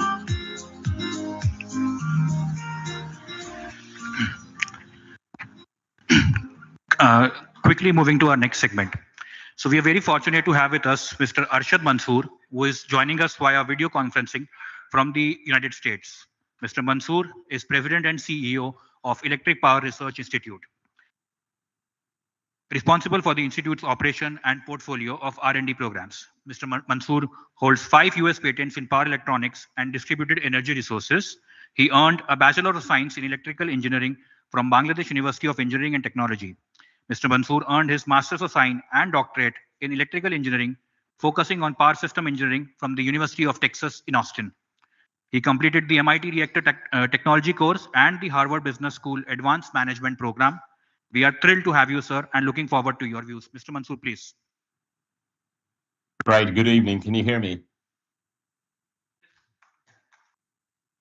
Well, if you can hear me, I was trying to share my slides. I'm going to go without slides because there's a privacy settings that is preventing me from showing my slides. But you don't need the slides. First, thank you so much for inviting me. It's an honor and pleasure to be here today. You will get all the slides. The slides have some QR codes. I would highly encourage you to look at them. But first, let me just say a few words about EPRI. I heard Mr. Kapoor talking about what makes NTPC great. I know what makes EPRI great. What makes EPRI great are the experts at NTPC and experts from more than 100 energy companies that come together and work with more than 1,500 of our experts to shape the future of clean energy. You know, what we want is to make sure that energy is clean, but energy is abundant. Energy is abundant for countries like India, countries like Bangladesh that are growing. And one of the challenges that we all have, while we may be focusing on generation, but success is not just getting the per capita GDP up where we need to, but success is doing it efficiently. US per capita energy consumption right now is 12 times of India. When India reaches net zero, when India exceeds the GDP of US, our challenge will be to do that, but consume half the energy. So energy efficiency, energy conservation should always be our main focus. But just doing energy conservation, energy efficiency will not get us there. We got to take the next step. We need resources. And this is where really the resources that we need, we got to keep three things in our mind. We need to make sure all options are open, whether it's nuclear, whether it's long duration energy storage, whether it's carbon capture, whether it's clean hydrogen. We need to make sure all options are open. We need innovation. Innovation, not just to bring these resources, but innovation also, how do we do it efficiently?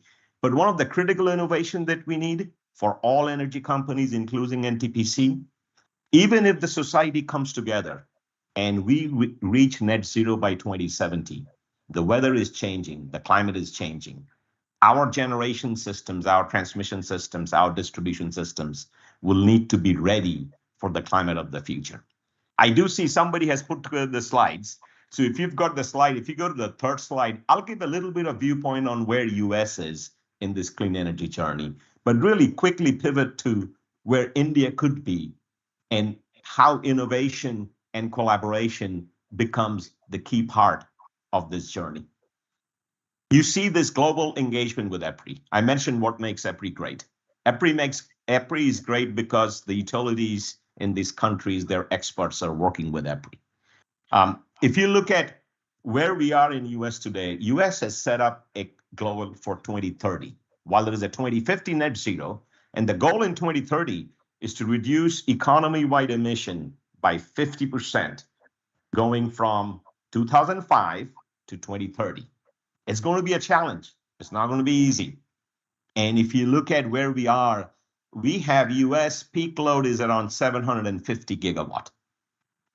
Installed generation capacity is around 1,000 gigawatt.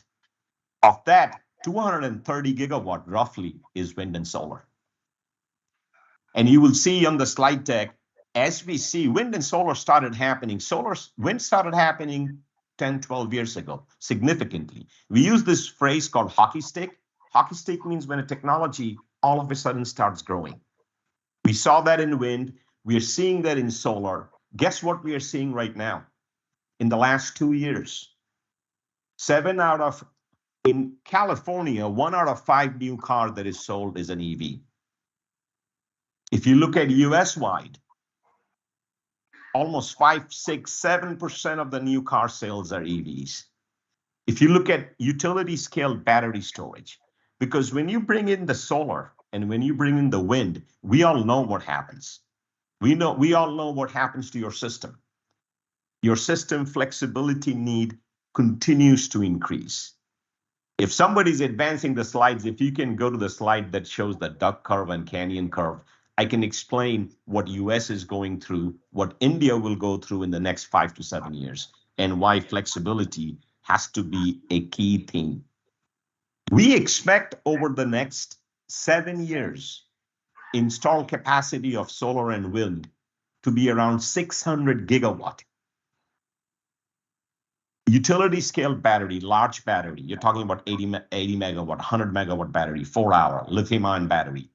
We have just started seeing an increase significantly. By the end of this year, most likely we will get to 30 gigawatt of typically 4-hour batteries. By 2030, the expectation is 100 to 150 gigawatt of 4 to 6 hours, mostly lithium. I heard about the challenges with where do you find the lithium, where do you process the lithium. There's a lot of innovation going on right now, even within US. One of the things that has changed in US in just 1 year, if I was doing this last year, I wouldn't say that. What we are seeing now is, for the first time in 30 years, the electricity demand by industry is growing in the United States. For 30 years, the electricity demand by industry has been flat to declining. Why is it growing? Several reasons. Number one, a significant push for having the supply chain in US of lithium ion, of PV, of all batteries. So there's $1 trillion that have been pushed to the economy for EVs and batteries and PVs and hydrogen. And we are seeing an explosion in new industries coming to US. But there's another reason. When I speak with our US members, I said November 2022 is a landmark month. You should all keep an eye on November 2022 because that will reshape our industry for the next 10 years. So what happened in November 2022? What's the big thing? So the big thing is large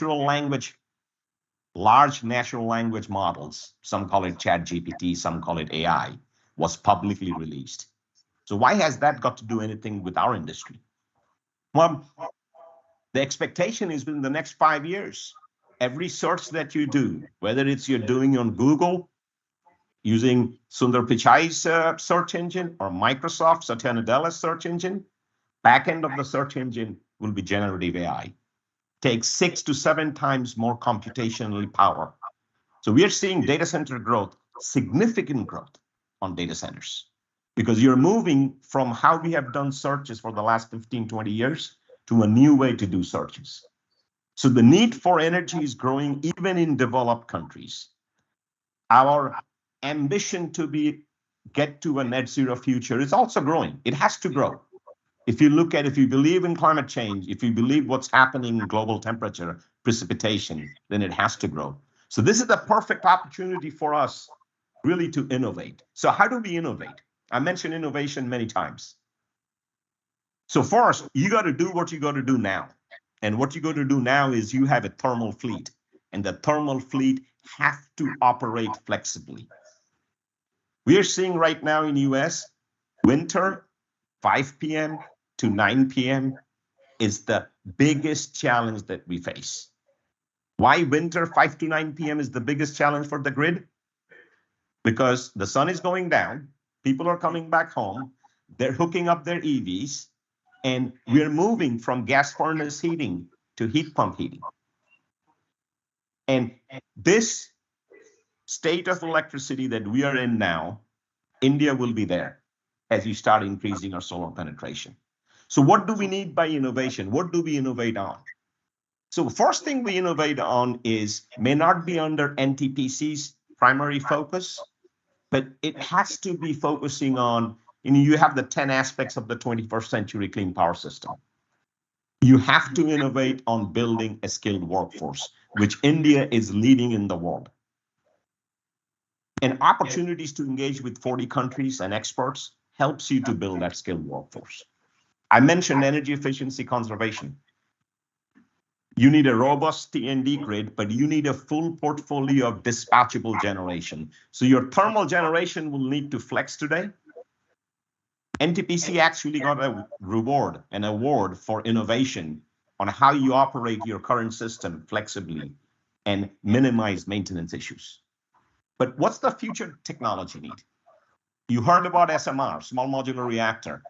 By 2030, in Canada, Ontario Power Generation, we expect a GEBWRX, if everything works out accordingly, to be online and operational. You got Gen 4 reactors, the X-Energy and other reactors.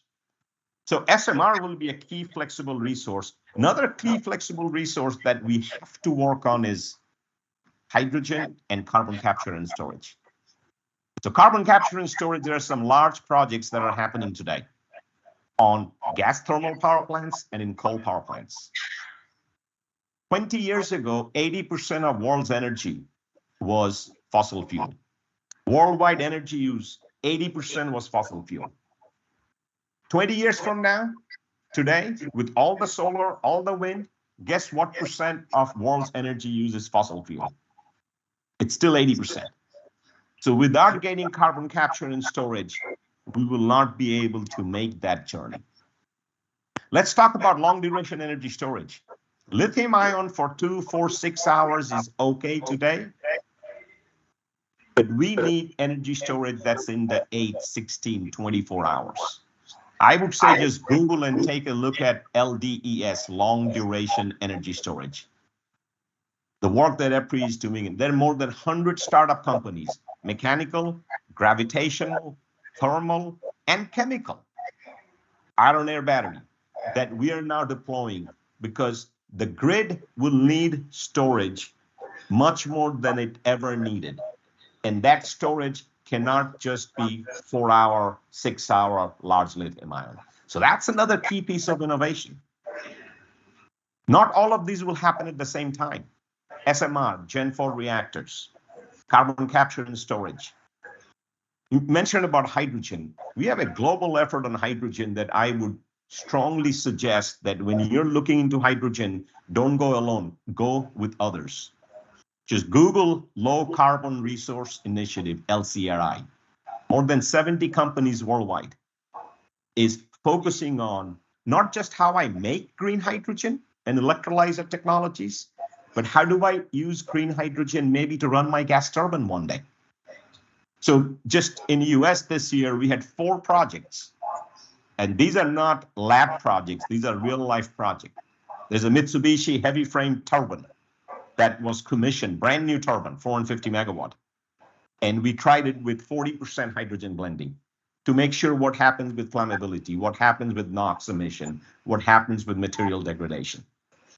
We worked with smaller 10-year-old GE turbines at New York Power Authority that's operational for almost 15 years now to see how blending works. Now, is that the only answer? No, that's not the only answer. That's why optionality is key. You have to look into hydrogen. You have to maybe look into liquid ammonia as a source for transferring that hydrogen. You have to look into not just batteries, but long duration energy storage. SMR needs to be part of your long-term plan. And not just SMR. SMR is today's technology built in a smaller way, in a safer way. You got to look at Gen 4 reactors. You got to look at sodium, molten salt. It's already happening in some parts of the world, but Gen 4 reactors will really, that's at 2035. Our estimate of Gen 4 reactors operational is 2035. Our estimate of an SMR commercially deployed, not R&D, is 2030 to 2031, but everything has to work out right. Carbon capture already exists, but commercial deployment of carbon capture in large 750 megawatt coal plants, 450 megawatt combined cycle, we expect by 2030. 2030 is the decade where these innovations will need to become practical. But 2030 is also the decade where we will have significant solar growth, in some parts of the world, significant wind growth, and you have to figure out how you get opportunities to bring energy storage in. That energy storage, whether it's lithium ion, whether it's long duration, it has to be done today. It's not beyond 2030. Let me end up by saying, so what's your strategy? First strategy is operate things that you got today reliably, and you're doing it. But you will be challenged more and more next year, 2025, 2026, 2027. The more solar you're bringing into the system, the more you will need flexibility, the more it will be difficult to operate your thermal fleet. And that's where you need to bring storage. That's something you got to do this decade. But this decade is also what you innovate on. You don't go alone. You know, there's a saying that if you want to walk fast, walk alone. But if you want to walk far, you work together. And you walk together because you have to walk far. Your net zero ambition is 2070. And so look at what's happening worldwide. Look at Low Carbon Resource Initiative. Just Google it and see how experts, just like NTPC's experts in India and experts on 40 other countries are coming together to solve real engineering challenges. One is innovation. There's a big difference between innovation and deploying innovation commercially in a commercial company like NTPC so you can operate it reliably and you can operate it for 30, 40, 50. We're operating nuclear power plants now for 60 years. We're not going from relicensing from 60 to 80 years. And that is the practical innovation where EPRI comes in, partnering with NTPC, partnering with the worldwide energy community. Let me end up by the other side of the coin. One is getting to a clean energy solution. The other side of the coin, how do you address this weather that is changing? You can look at any data sets from India, from worldwide, that clearly the warming of the globe is happening. Precipitation levels are going up. We are seeing changes in our insurance rate for flood protection. Utilities in US are looking at all their EHV substation and seeing, do I need to elevate the control room? Because do I wait for a weather of 2040 and then make the change? Or do I anticipate what 2040, 2045 would look like and start making the change today? So another thing that I would like you to Google, and you can find out if you send the slide deck, you'll see QR codes on all these slide decks. Climate ready. Climate ready, by the way, ready is spelled with an I, not with a Y. It's RE is resilience, AD is adaptation, and I is an initiative. What it is saying is the reality of even if we go and achieve net zero, our weather pattern will permanently change. Our energy system will need to be ready for this weather of the future. So what Climate Ready is doing is bringing experts around the world to develop a consistent, transparent method on how do I predict the weather of the future, let's say in India, in parts of India. How do I take that prediction of precipitation level, temperature level, and overlay it in how I plan, operate, design my NTPC system? How does it impact? How does a rising temperature impact discharge of water from a nuclear plant or a coal plant? How does precipitation impact my system? And you have to do that now to see what all the impact is. Then we got to think about what are the solutions. We cannot wait for 2040 and then come up with the solution to have a climate ready energy system. We've got to look at what are the solutions. What's the cost of the solutions? How do we do a benefit cost assessment? These are hard questions, but these are the hard questions that it's perfect to work together and answer the questions because you have to implement it on your own.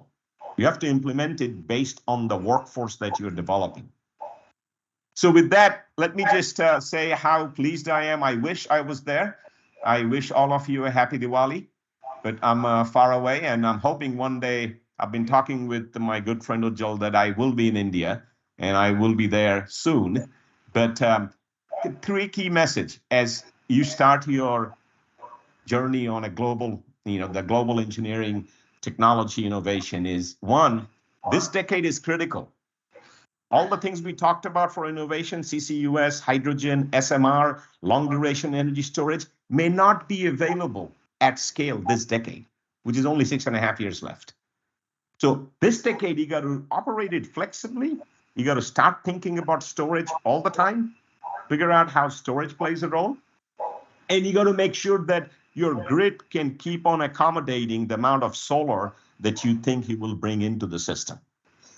But as you're doing that, I'm glad to hear that you're setting up an R&D center because you got to keep your eyes for 2070.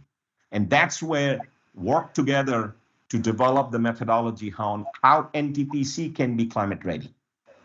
And then how NTPC can be ready with tomorrow's technology that most likely will not be deployed this decade, But you need to have full visibility, full understanding, because those are the technologies you will need to deploy in 2035, in 2040. That's the SMR. That's the Gen 4 reactor. That's the hydrogen gas turbine. That's the long duration energy storage. That's the virtual power plant. So with this, I think we are entering in the middle of a decade that is the most exciting decade for energy system. It's almost a plane that is flying. We're going to change the engine of the plane while it is still flying. So mission number one, keep what you got running safely, affordably, securely. Mission number two, start building the workforce and the innovation that you need so that in 2035, the technology that you're deploying, you know that now and you're working on it now. And really the final mission is we cannot achieve a clean energy transition like US did or UK did by using that much energy. Energy efficiency, conservation, demand flexibility, load flexibility, that's the new way countries like India, countries like Bangladesh will get to this clean energy future. So appreciate your attention. Thank you so much for inviting me. I know you have a packed agenda, but I'm going to give the floor back to the moderator. But thank you so much for allowing me to present some of our thoughts on this clean energy transition. And apologies for the slide deck, but you have the slides with the QR codes. We will. I'll make sure that all of you get the slide deck. Thank you.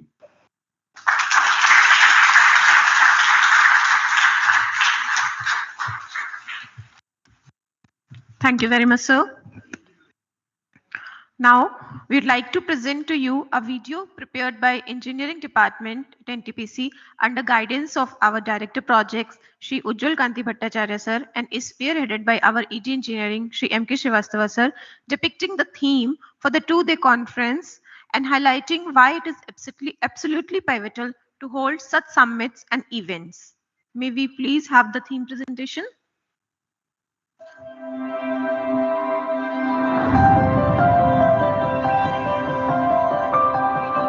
Today, the world is facing a major challenge: global warming.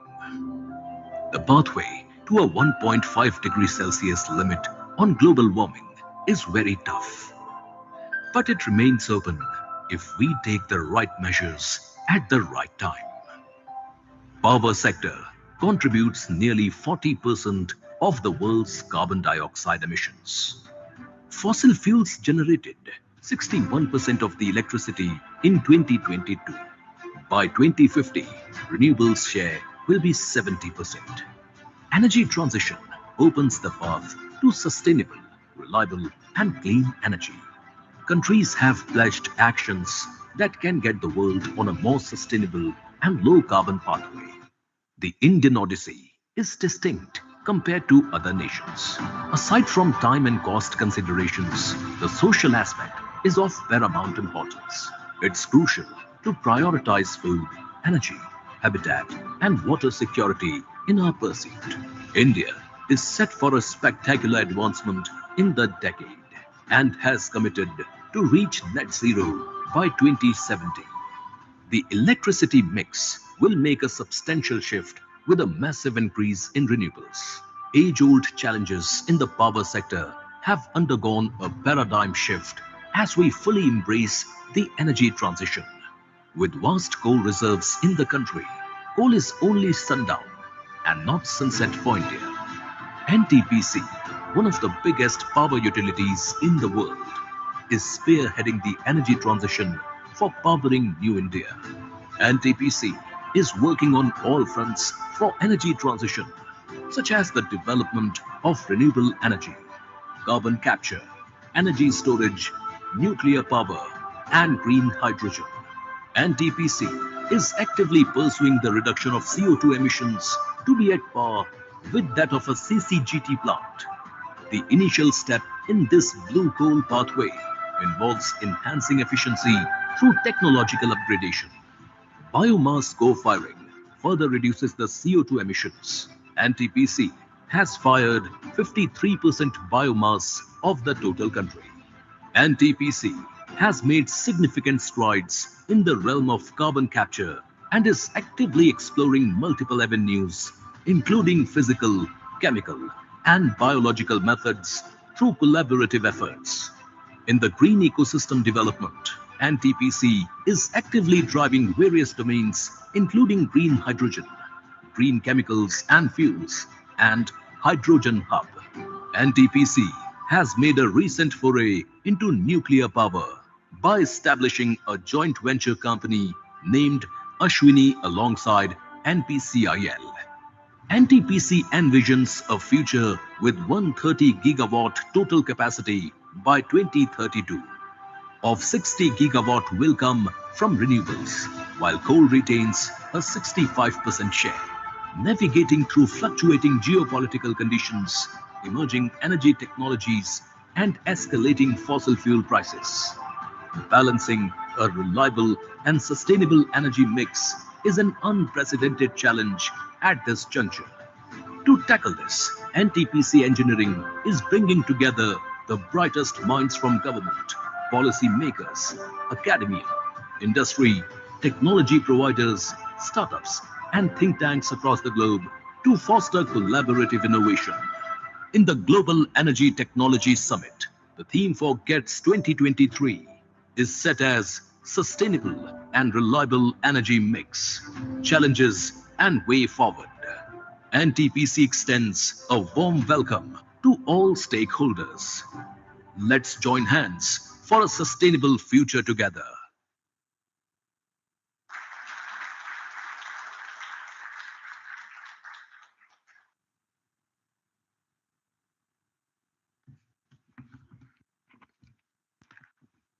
Further, the word we are taking you ahead in the program. Now, This is the last segment. We'll be taking maximum 18 to 20 minutes. Yeah. So this is the last thing. so we will be now showcasing engineering initiatives. The word initiative means the power or opportunity to act or take charge before others do, or the ability to assess and initiate things independently. NTPC Limited has ingrained culture of innovation and agility in its tradition. We believe in taking fruitful initiatives and leading by example. We encourage young minds to continuously explore and assess newer and better ways to bring more efficiency, optimization, and sustainability in the processes in whatever we do. Here, we have prepared for you a brief of initiatives being taken by engineering department in this regard. These initiatives are a result of untiring efforts of our beloved Director Projects, NTPC Limited, Shri Ujjwal Kanti Bhattacharya ji. We thank you, sir, for guiding us, motivating us, and showing us the way forward at every step. The first video is on anion exchange membrane for hydrogen production, and this initiative is a part of the Energy Transition Group, which is being led under the able leadership of Mr. Pankaj Gupta. NTPC Engineering Division has installed a 42 kilogram per day pilot hydrogen generation plant based on the latest innovative electrolysis technology called the anion exchange membrane. And hydrogen generation started on 7th November of this year. The pilot plant has been implemented in a record time of only 6 months, well in advance of the completion schedule of 8 months. AEM technology is a state-of-the-art technology that integrates the benefits of both PEM and alkaline electrolyzers. Video, please. Hydrogen is rarely found in nature in its chemical form and has to be extracted from hydrogen compounds. Effectiveness of hydrogen in decarbonization depends on how green the production method is.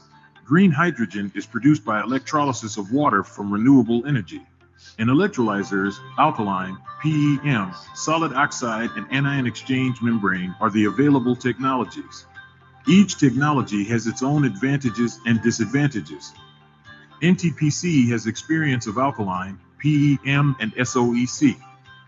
Pilot for AEM has been recently installed by NTPC. AEM technology combines benefits of both alkaline and PEM electrolyzers.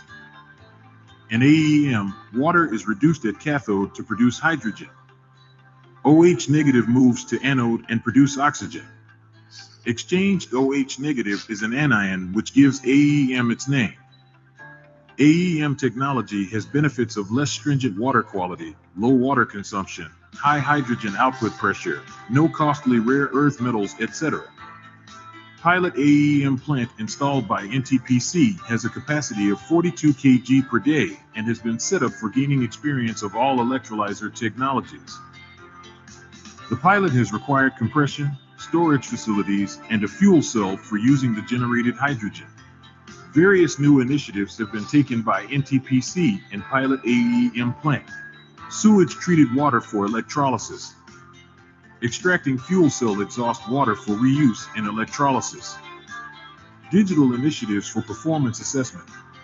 Future R&D works in pilot plant include design optimization, impact of water quality, seawater electrolysis, and new fuel cell technology. Future hydrogen used from pilot includes co-firing in existing gas turbines, blending with cooking PNG, cooling of generators, methanol production, blending with IC engine. Green hydrogen cost depends mostly on electrolyzer and electricity cost. With low-cost RE power in India, techno-economic electrolyzer solution is important for achieving the cost targets. With AEM pilot, NTPC shall be in a unique position to build its domain knowledge in all electrolyzer technologies and leverage it in upcoming green hydrogen projects.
Thank you.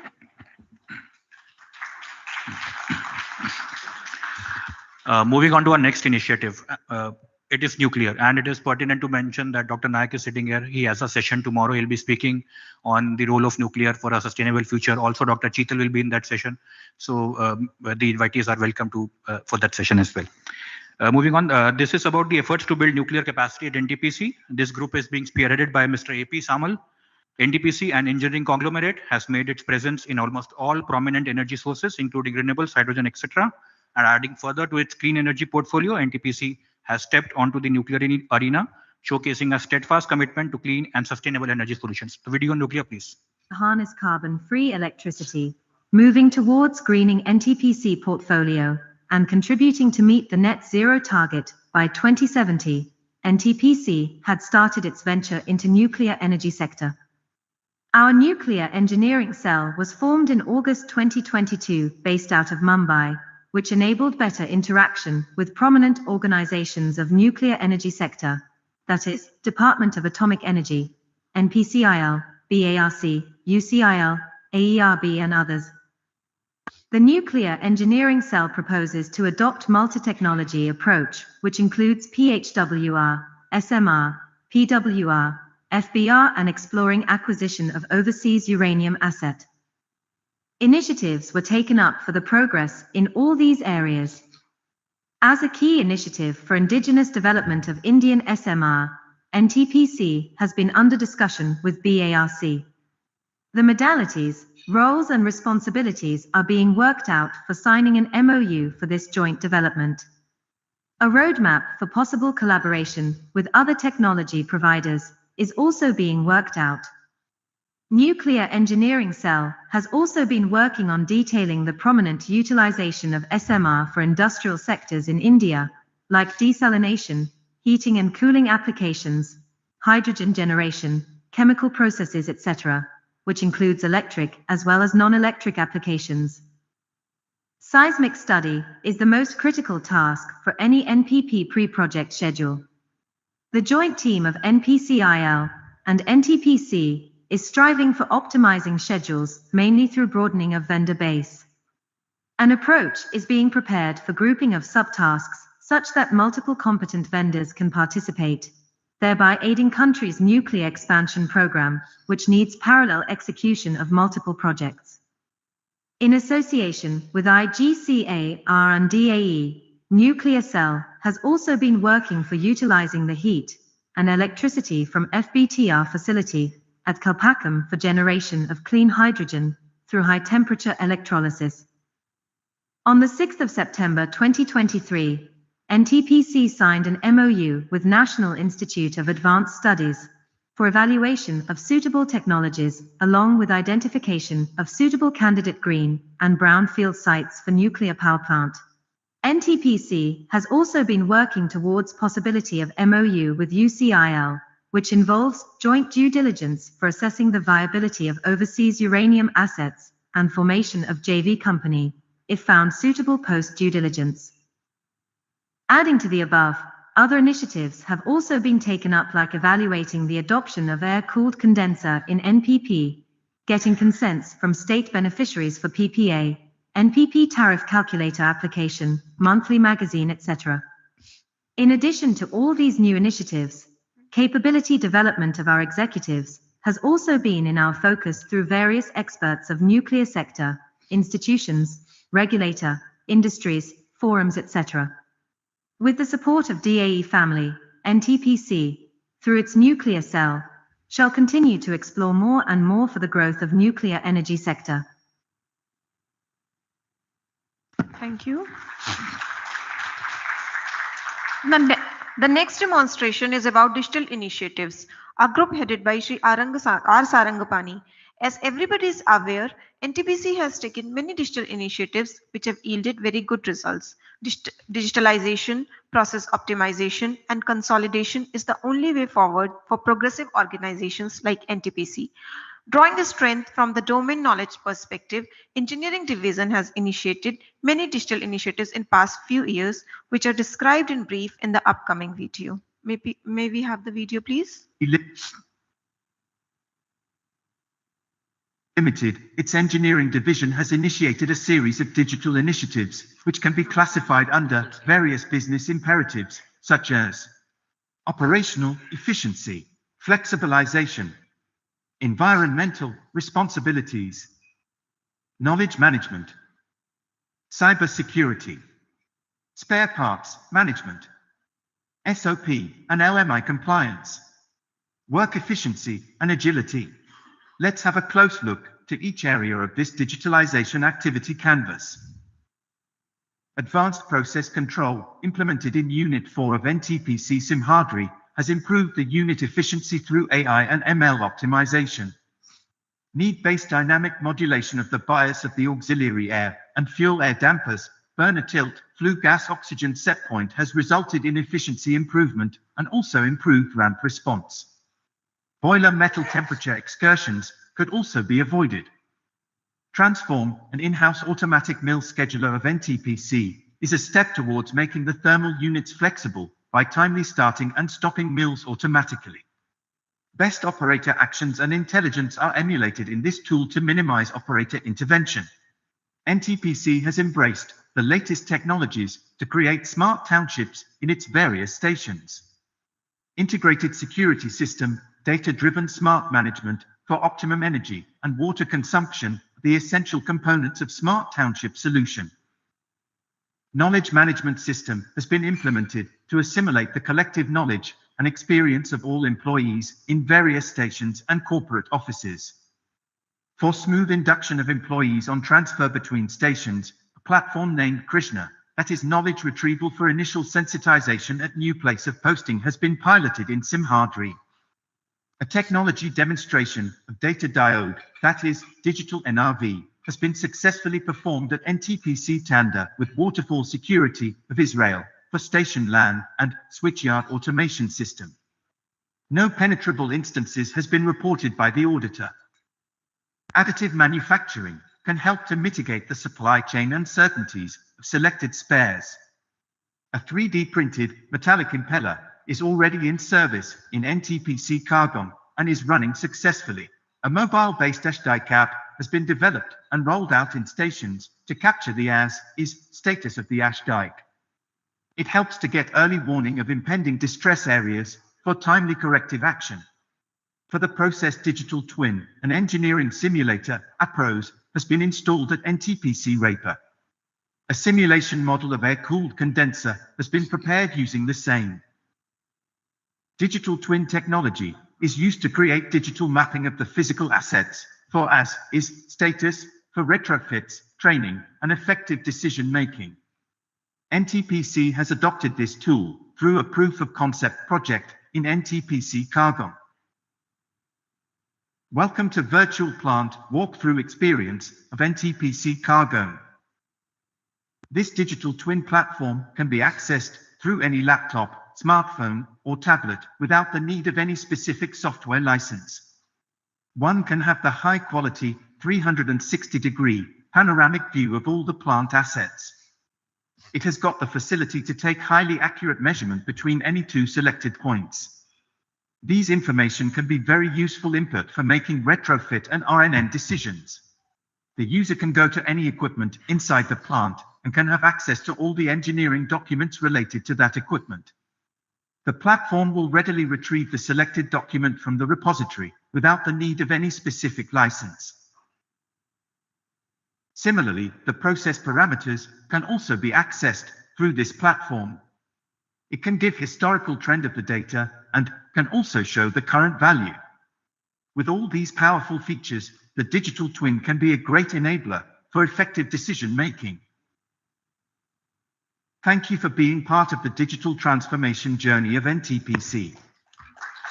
Thank you. Our next initiative is about thermal energy storage system. This is also part of Energy Transition Group.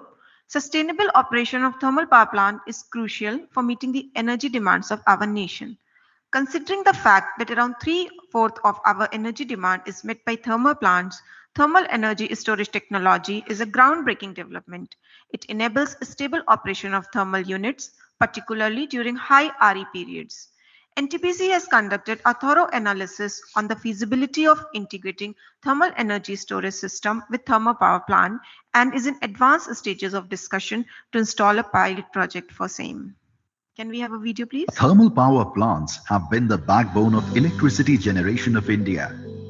However, climate change concerns have led to a large-scale penetration of various renewable energy sources into our grid. But the inherent disadvantages of the RE have resulted in frequent cyclic operation of thermal units. This adversely affected thermal plants in many ways, like reduced thermal efficiency, increased force outages due to creep and fatigue of components, thereby affecting its reliability, availability, and ultimately reducing the useful life of the units. Since we cannot do away with thermal power plants in the near future due to rising energy demands, we need to find out an innovative solution for operating the thermal units efficiently and economically.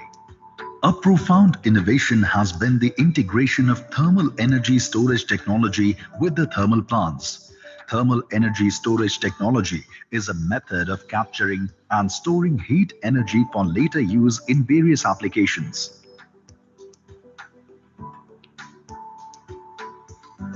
TESS, integrated with thermal power plant, allows the boiler to always run above technical minimum while turbine load can go as low as 40%. The differential amount of steam energy remains stored in TESS and shall be discharged during peak demand hours. NTPC, the largest electricity generator in India, is exploring the possibilities for integrating TESS into its thermal power facilities. During charging cycle, when demand is below 50%, surplus energy in the form of superheated steam, either from the MS or the HRH, will be routed through TESS module and stored as heat energy. Subsequently, the condensate at the outlet of the TESS is connected to the feed water cycle. Similarly, during discharge, part of feed water from feed water line is directed through the TESS module where it's converted to superheated steam using stored heat energy. This resulting steam can either be discharged to the CRH or routed to the MS line with an added electric heater to raise its parameters. Such an integration offers several advantages like avoiding boiler operation below technical minimum, smoother ramp control, and efficiency improvement. TESS integration will also avert the issues of frequent cyclic operations like heavy creep fatigue interaction, stress impact, and forced outages, thereby ensuring the sustainability of thermal power plants. NTPC has been at the forefront of guiding our nation towards energy security and in turn economic prosperity. At this critical junction, as our country seeks a new leader to navigate the path of sustainable energy transition, NTPC has demonstrated its adeptness by delving into innovative strategies, reaffirming its capacity to lead the energy sector in India.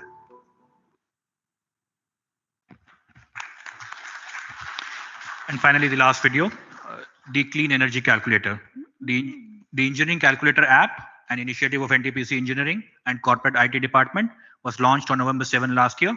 After significant appreciation of the Engineering Calculator app from various stakeholders, a version 2.0 of the app has been prepared with additional modules for engineering thumb rule calculations and understanding dynamic energy market scenarios. The barcode to download the calculator app is presented on the screen as well, and is also installed at various locations in the conference hall for you to download before you go as a souvenir from NTPC. May we have the video, please? Engineering Calculator app, an initiative of NTPC Engineering and Corporate IT Department, was launched on the last raising day. After significant appreciation of Engineering Calculator app from various stakeholders, version 2.0 of the app has been prepared with additional modules for engineering thumb rule calculations and understanding dynamic energy market scenarios. Modules added in version 2.0 of the app include biomass co-firing module, hydrogen generation emission calculator module, imported coal and RLNG generation cost and CO2 emission comparison. Biomass co-firing module. This module will help to determine biomass quantity required for plants based on its co-firing ratio and PLF.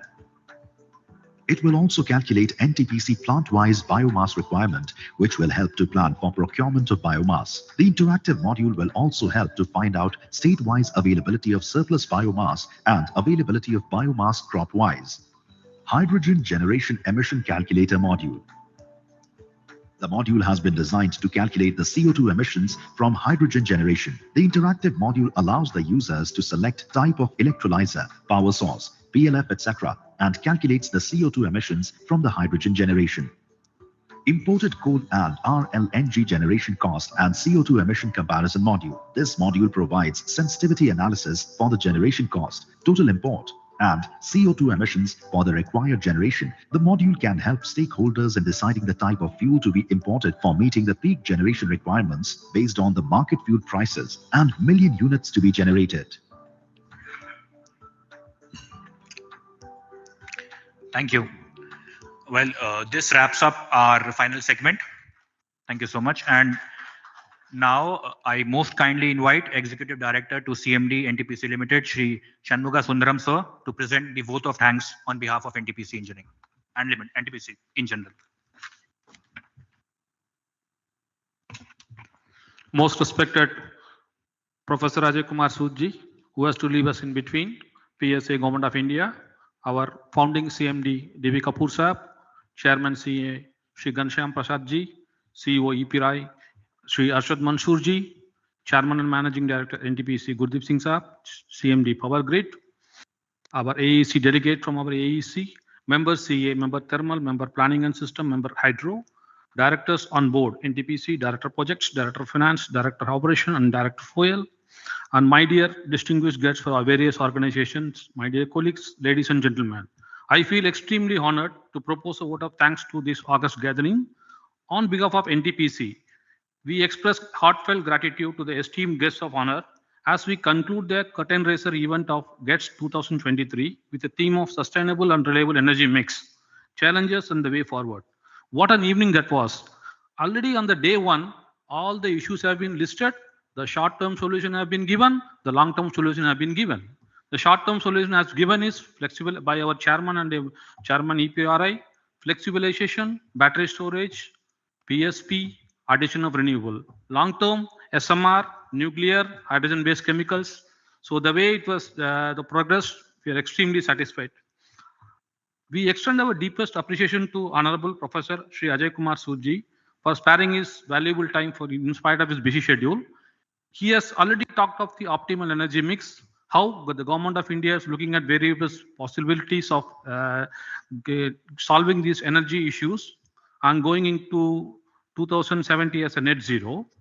These words of wisdom mean a lot to us, sir. We thank you for your kind presence and gathering here, sir. Our sincere thanks to our founder, chairman, and managing director, Dr. D.V. Kapoor, sir, whose presence itself has rejuvenated us, and he has really given us the solution for the future also. He has advised us to explore in the area of nuclear. Thank you very much, sir. We would like to thank our CEA chairman, Sri Ghanshyam Prasad ji, for his august presence and valuable insights, which was very instrumental. He was always thinking of new challenges coming up in the power sector, which he is able to solve by the evening. Really, we are thankful for your insights, sir. We would like to thank CEO EPRI for making a wonderful presentation on clean energy transition. You must have seen the 10-point agenda has been given by CEO EPRI. We are very thankful to you, sir. We express gratitude to the esteemed invitees from various organizations for gracing and making this ceremony a gala event. Special thanks to our chairman and managing director, our Margdarshak, Shri Gurdeep Singh ji, who has raised various issues to be taken up in the next 2 days. We will definitely look into all these things, sir. I would like to thank our director of projects, Sri UK Patacharya ji, who has been the driver of this initiative for this GETS program. My heartful thanks to the respected members of CEA, member Thermal, member Hydro, member Planning and System, and respected delegate from AEC, our respected board of directors who have given us time in spite of their busy schedule. We owe a lot to their encouragement, sir, for the success of this program. We thank all my colleagues from engineering division. When it comes to implementation, we would like to thank the entire engineering team led by ED, Mr. M.K. Srivastava and his team for his tireless efforts for the last 1 month to make this event successful. Let us carry forward the spirit of collaboration and innovation nurtured here. May the insights gained and connections made during this event continue to fuel our efforts in developing a robust ecosystem for just energy transition in India. Thank you, one and all. Now I request all of you to join for the networking dinner.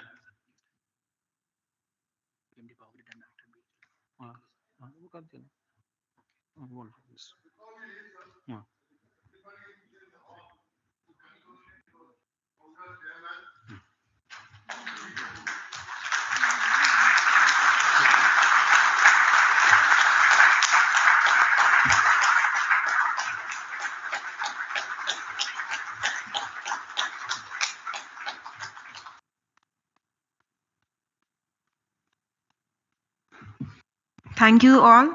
And with this, we end this curtain raiser program and invite you all to join us for a dinner.